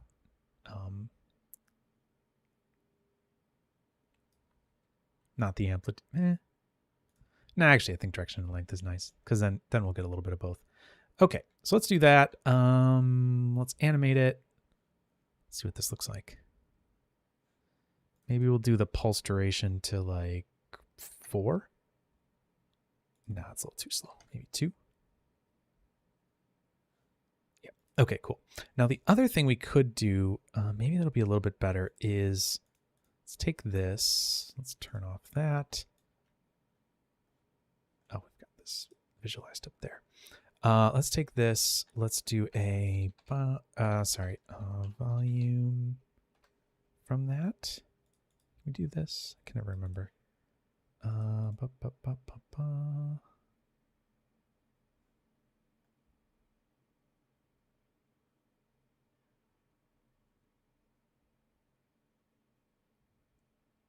No.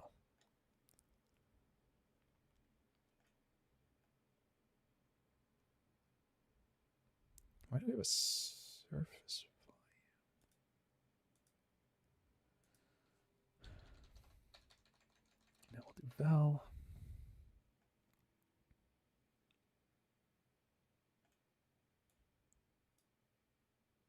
Okay.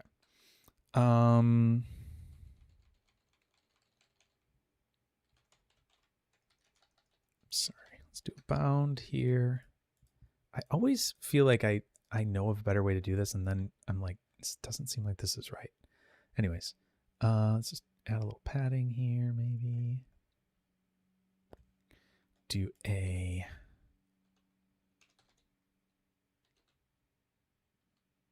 So, oops. The thing I'm going to do is do a volume velocity. So we're going to use a velocity volume, and then point velocities are going to be here. That's good. Okay, so we just need a volume velocity. All right.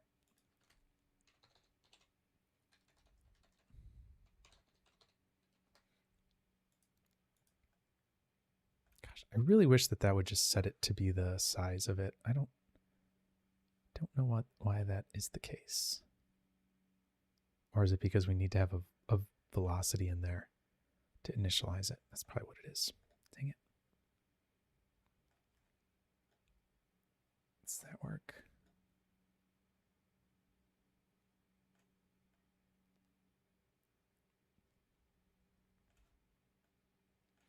Okay, let's do this by size.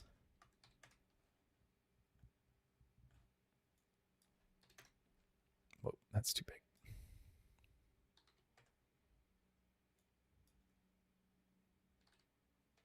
Let's just do 2. That's fine. So this be a vector. This is v. Or no, sorry. Val. Wire it in there. And there we go. We've got that. And if we do the points, we can do the extrapolation distance. We don't want it to go too far, but something like that, maybe.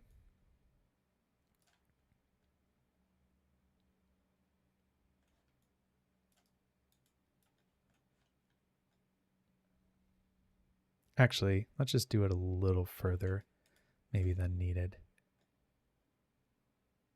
And that should be fine.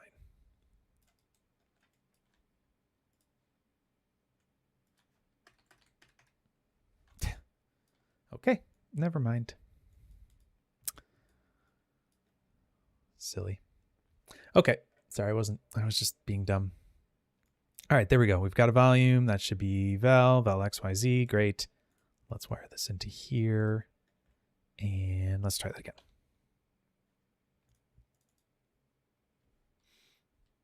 Let's do this. Velocity scale 10. Let's just make sure we're getting velocities here. I'd say so. That looks like we're getting something. Let's put this back to 1.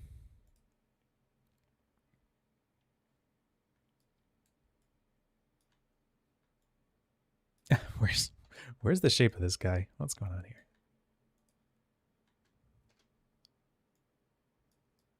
There we go.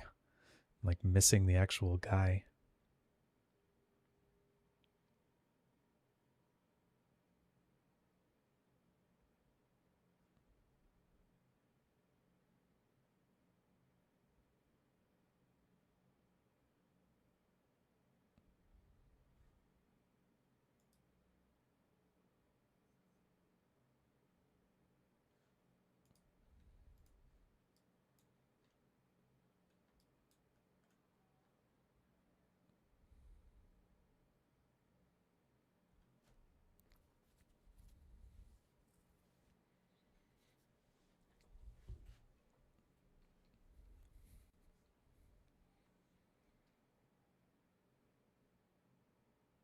Yep, so we're getting some of those.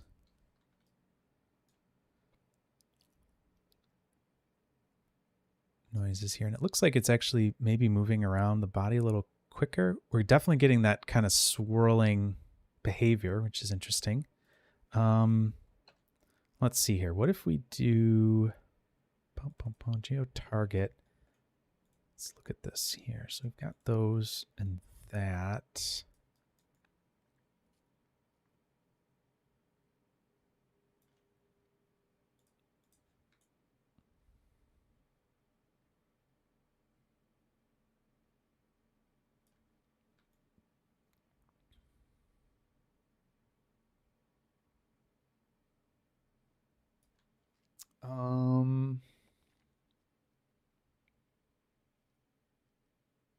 All right, let's just add maybe a little bit more amplitude into this. Actually, we probably don't want to be adding that into the the skeleton part. So let's just add it to this here. And I think that'll be a little better because then we can keep that center part kind of a straight line. See what this looks like here as it's animating. Let's use 1.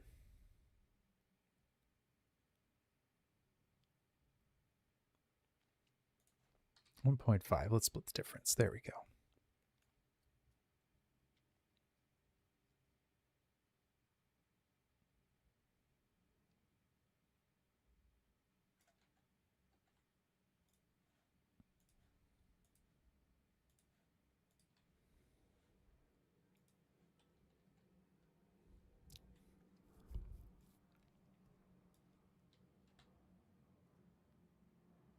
Okay, let's give that a shot. See how that looks. See if we get a little better, like, visual of that kind of churning look. Oh, my timeline is at 200, so that's going to be silly. All right, let's take a look at this.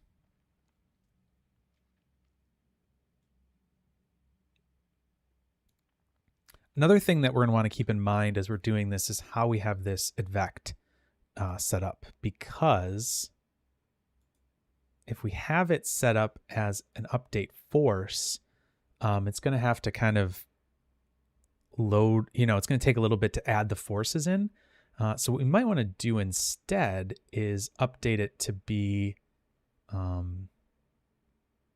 velocity. We could also try to up the velocity scale a little bit and see what happens there. But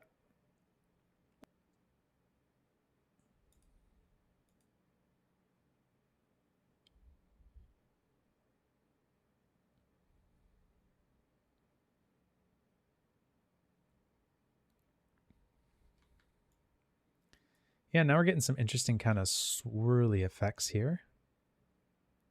A little harder to see with that, so let's leave that on and maybe that'll help us visualize it a little better.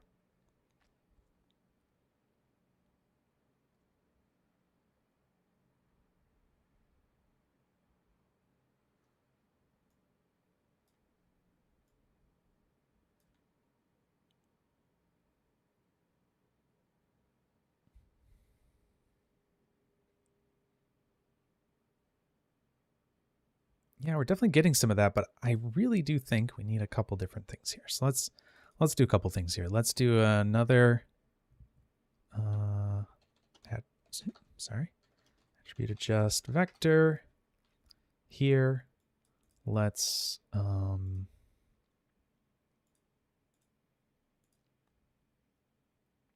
length. Let's multiply the length of this. No, sorry, multiply by constant, and let's maybe get this to be like 2.5 or something like that. See how that works. See if that helps move things around a little bit.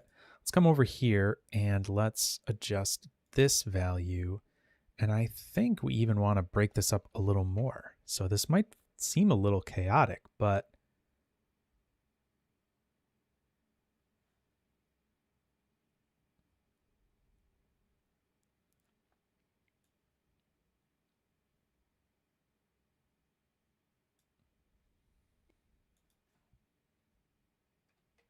kind of feel like this is what we want to do. Maybe we do 2 on that, and then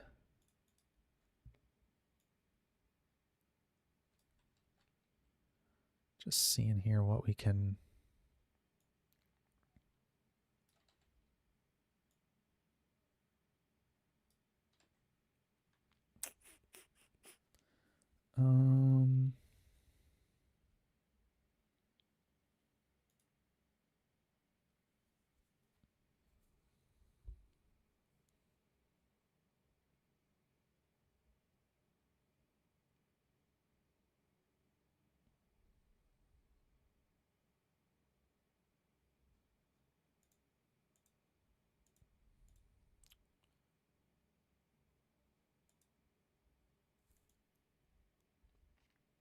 yeah, that's a good point. We could add the velocity to the volumes instead of the particles. That's a great point.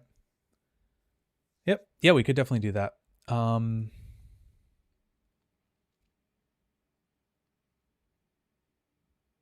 Yeah, let's do this first, and then we'll give that a shot too. Yeah, that's interesting. We were talking about that before, weren't we? All right, let's see how that works. Sort of go from there.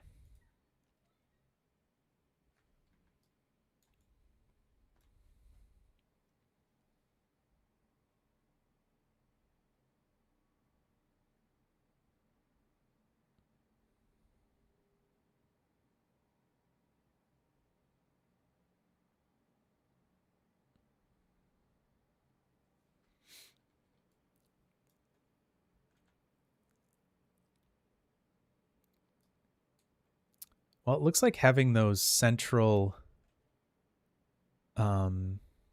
things definitely just filled this up a lot quicker.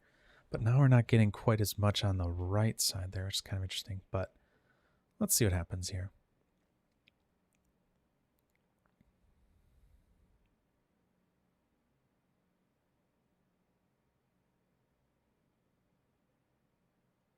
The other thought is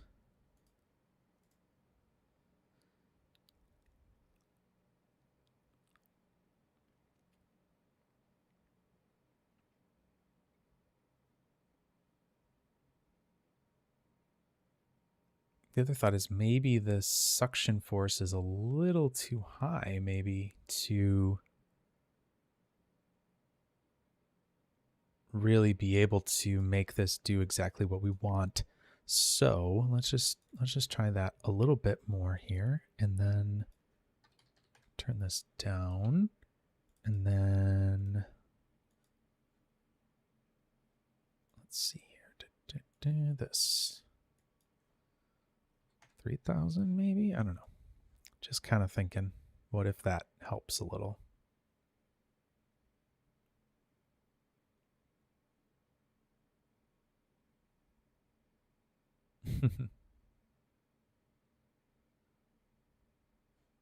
No, now we're dripping all over the place. All right, let's try 4,000.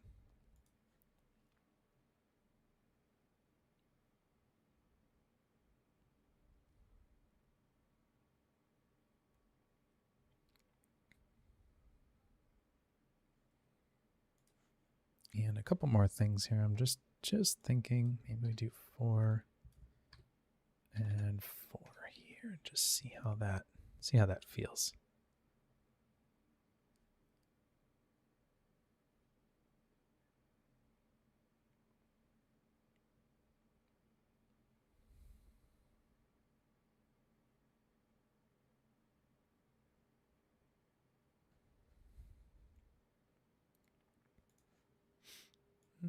Looks like it's not strong enough now to be actually overcoming some of this stuff. So let's see here.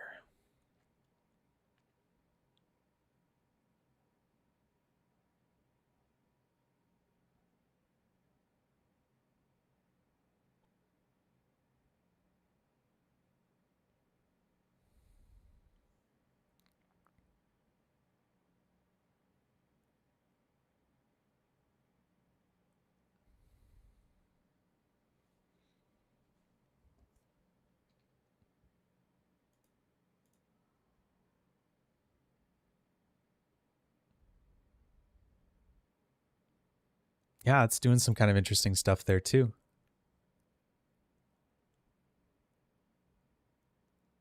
The other thing I'm just thinking is, what if we turn that down a little bit, the air resistance down a little, so it's allowed to kind of move away from that just slightly.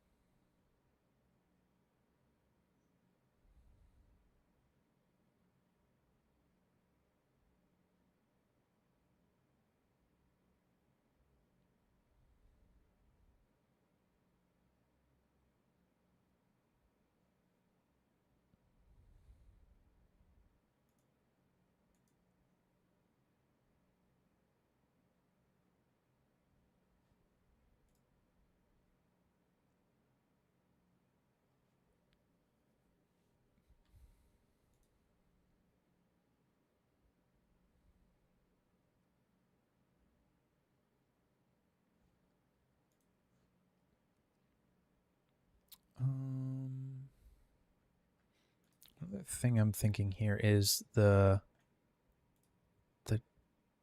geometry here for the... Oh, you know what? I shouldn't be putting this on here. That's kind of silly. I should probably add just the curl noise in here. I think that might be actually better. So maybe we'll add some curl noise in there. And let's see.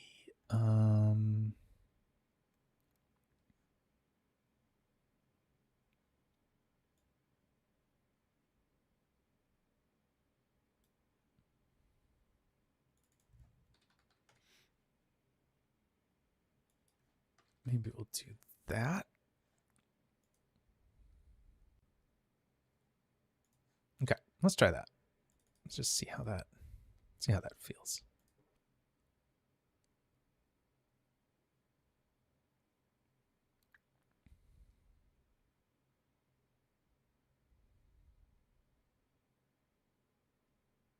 Because now I'll have noise in the whole thing, and that'll be kind of interesting.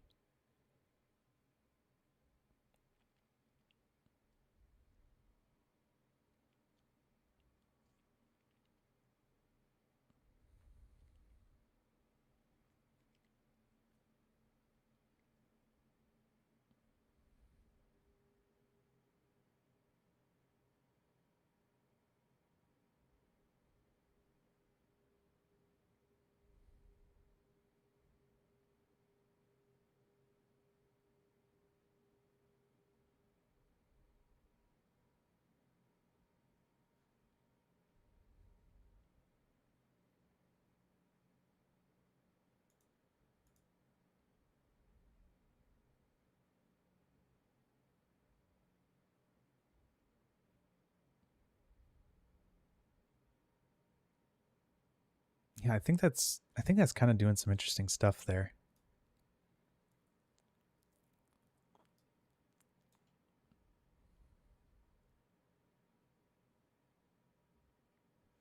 I'm actually a little curious if we just took this out. I'm just kind of curious what would happen here if we didn't have that in there.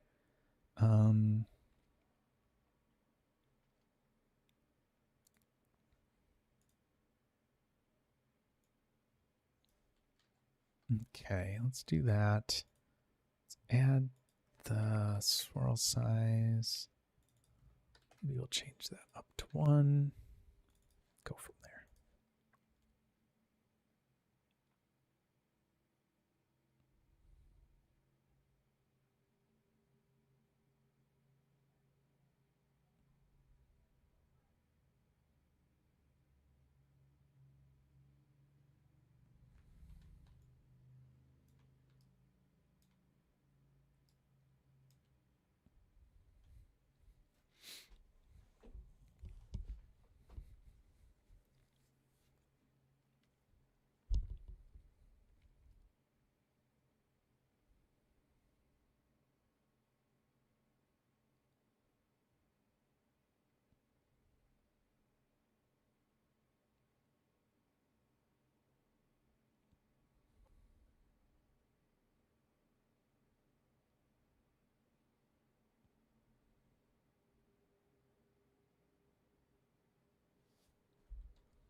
All right, I think the swirling is a bit too intense, so let's do some stuff here. Let's do 0.5 there. That was fine. And maybe we'll leave that as is.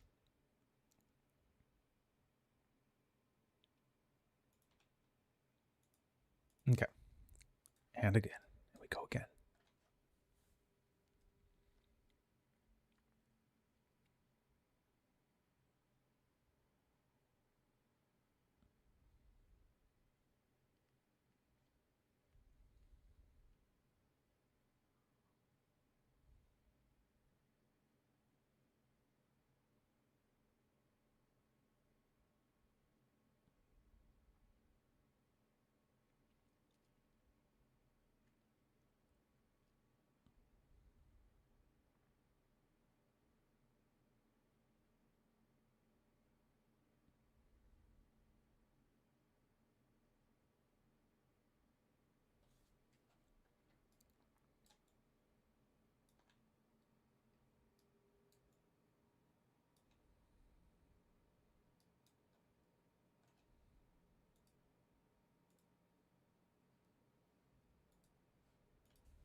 Yeah, I think that's kind of doing some interesting stuff there. We're getting some swirls, but we're also getting maybe a little bit more noise going into it, stuff like that.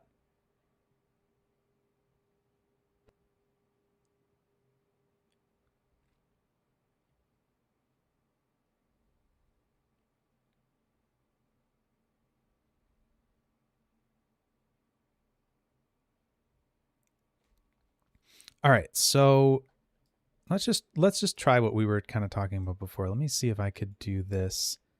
So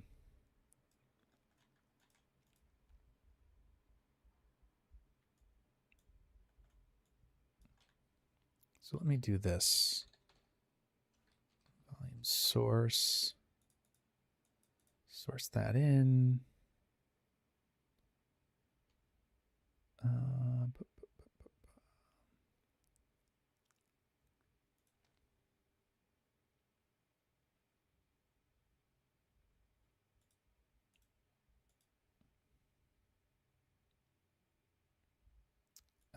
Let's see, eval.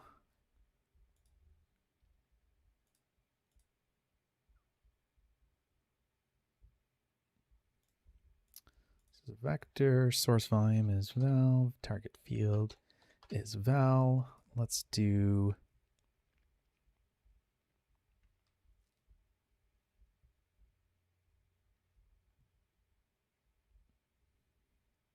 I feel like pull is what I've seen a lot of before. Let's say I've seen like this before. I don't know. Let's see if that works.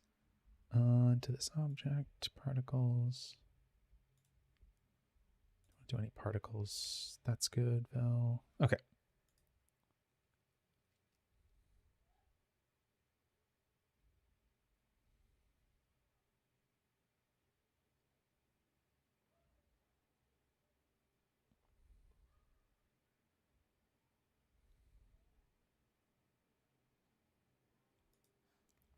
Let me just make sure that this is actually doing anything before I declare this to be a success.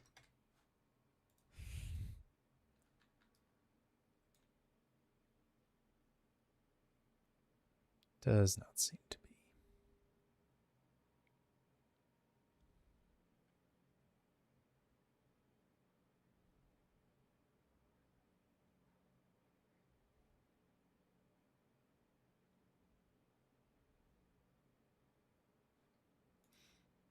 Actually, let me do this.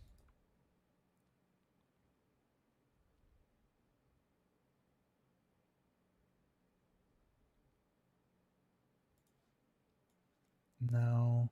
Do I need to... Sorry. Just thinking here. Sourcing. Do I need to actually do this? Does that volume source need to go into this? Because this is the... It's been a while since I've done this. Volume velocity. I think that's right. Let's see, actually.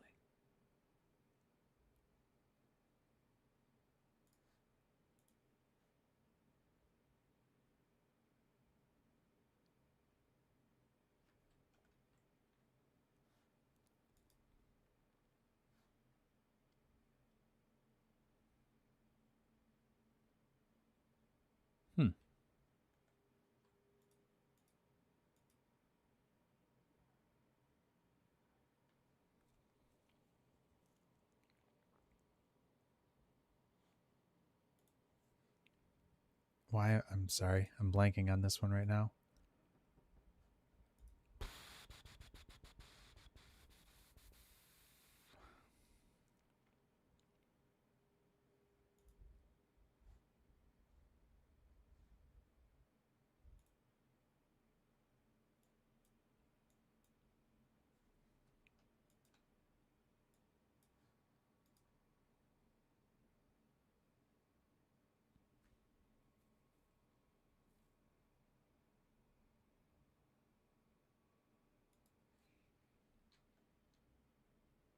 I mean, I am outputting val here, right? Oh,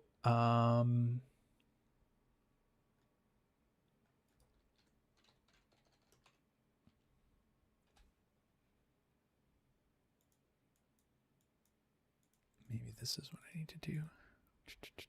VDB. Yep. So that should be, yep. And then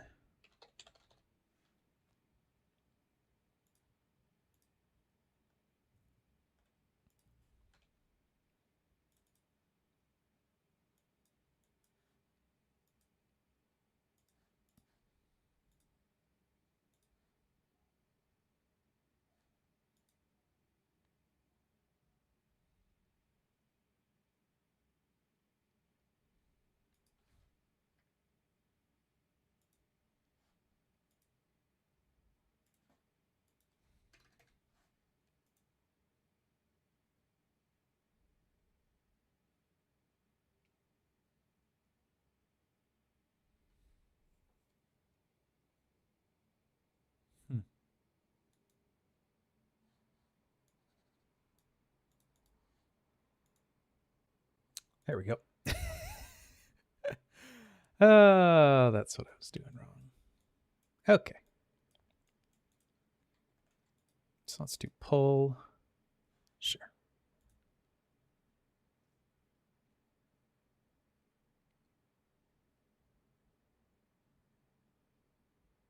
Oh, that's doing some interesting stuff.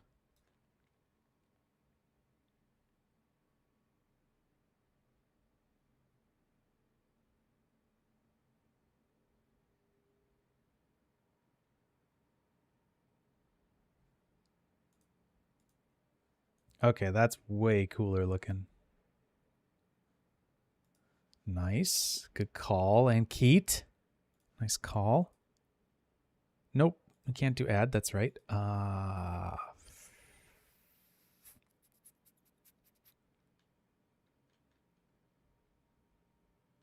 think pull is what we want. Let's do this. Pull 2.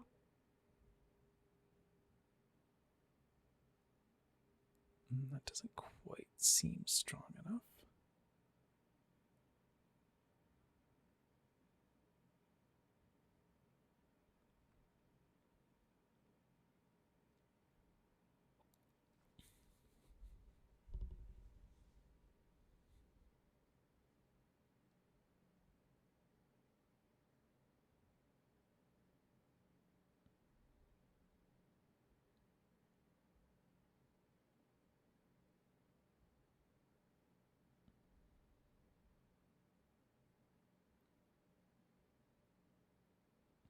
Yeah, this is definitely the way to go with this. Adding the velocity at that stage is actually, it makes more sense why you get more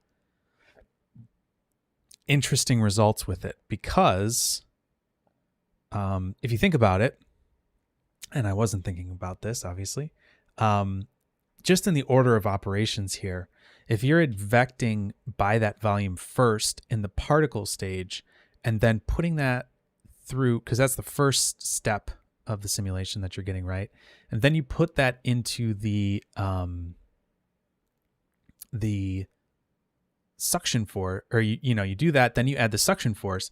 That's already like making some adjustments to that,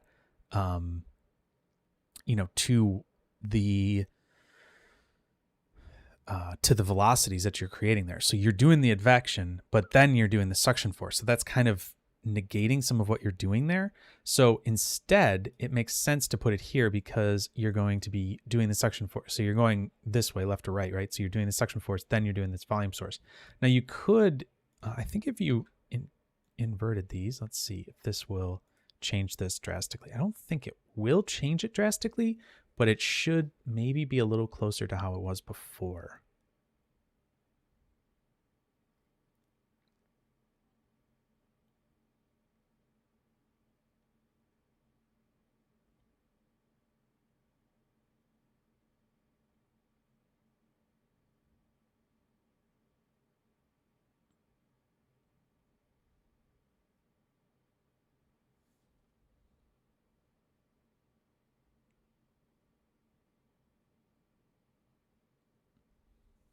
No, actually, it still is doing some very similar stuff there. So now that it's kind of reacting like that, I would actually go back here and can reintroduce this. Yeah,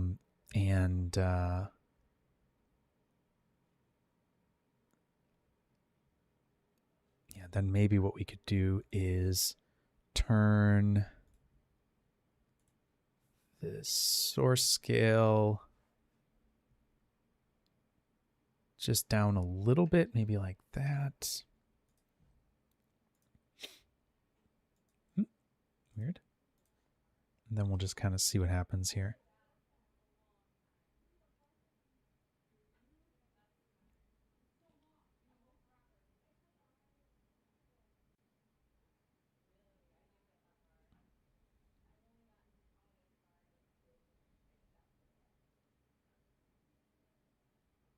But I think we're definitely getting a much... Yeah, no, it's it was a great suggestion, Ankit. I appreciate that. Very cool.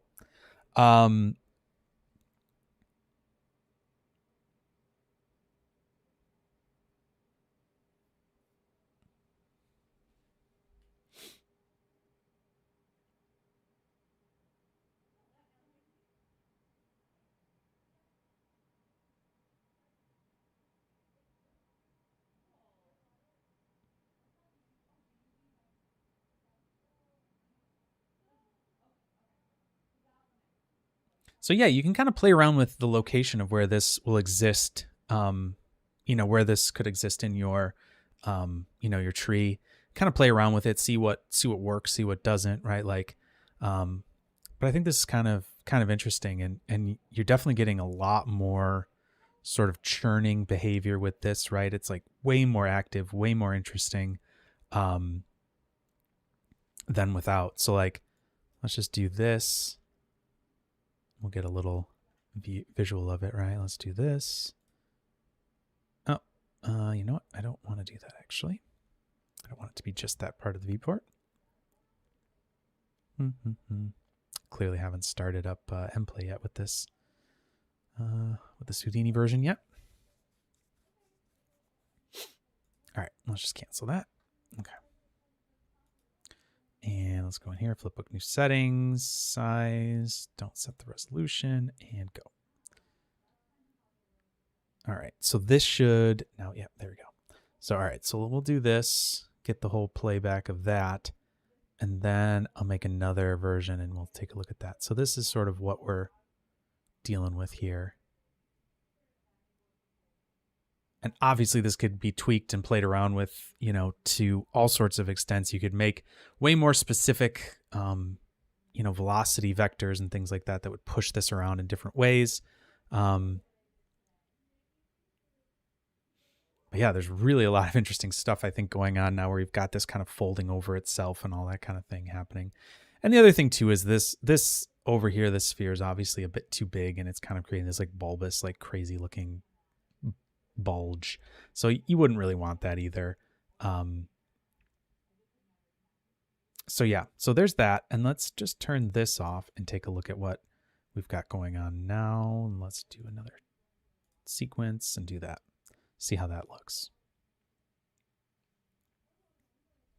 And we'll let this play back and sort of see the difference between the two.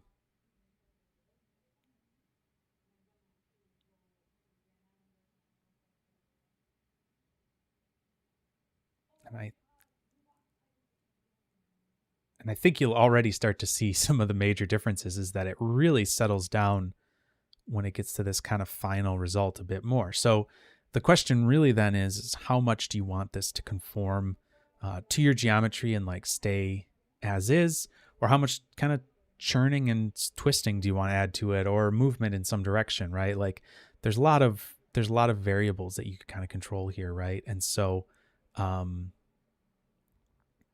the other thing that was really interesting in that man versus machine thing is they were kind of moving the emitter around. It seemed like they were adding emission to different parts of the object and kind of letting it flow around that way. So that was a little bit of a part of it too, I think. And so obviously here you can see that this is a bit more, kind of plain at the end. And then this here is going to add a lot more sort of twisting interest at the end here. See, there's a lot more swirls and kind of folding back on itself and all that type of thing.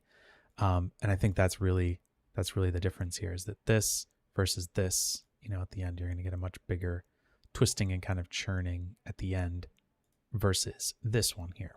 It's going to be a bit more static at the end. So just something to keep in mind. Hopefully this was an interesting thing for you. Just an interesting example. Talking through some of how this works, maybe the best ways to go about getting it, and seeing someone troubleshoot maybe things that were working or weren't working. Anyways, I think that's about all I've got for this evening. If anybody has any other thoughts or suggestions, happy to see what everybody has in mind. But if not, then I think I'll wrap things up not in a little bit here. But yeah, cool idea. Definitely interesting to look at suction forces and how that works. I think there's a lot that you can obviously do to push this around and kind of make this your own. Just always remember that you can make those custom velocity kind of fields and things like that you can use to be able to manipulate your scene as you see fit, right? Like move things around in your object. And if your object is moving, kind of like we had with the capybara, right? You could have those vectors deform with the character or with the object or whatever, and then that way you could control those forces around it and be able to do some of that stuff to an actual moving character as well. So I think that's just something interesting to keep in mind and kind of think about as you're maybe working on something like this, or if this is something you're kind of playing around with. There's a lot of different ways that you could go about getting those velocities from your geometry into your simulation, right? And it's really just about sourcing them and making something interesting as your sourced velocity. That's really the thing that makes the most difference, right? Like you saw even from us, like when we had the twisting outside versus like that suction on the inside, like that was fine. But once you really add the noise in and start getting that going, then there starts to become a lot higher interest that you're kind of building there. So that's, I think, where we're going to be for this stream. Thank you all for being here, for watching. Sorry for a little bit of tech issues at the beginning, got those sorted out, and hopefully everything went well tonight. But I think that'll wrap us up for the evening.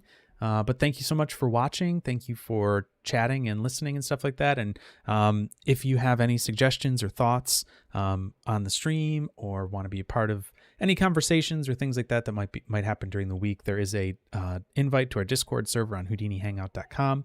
So check that out. Go over there. You can be a part of that, and hopefully see you over there. Maybe make some suggestions about future streams or things like that. Got the idea of this from a stream suggestion. So always a fun thing to see what people are interested in. So like I said, that's it for tonight. Thank you so much for watching, and I'll see you guys all next time. Thanks so much.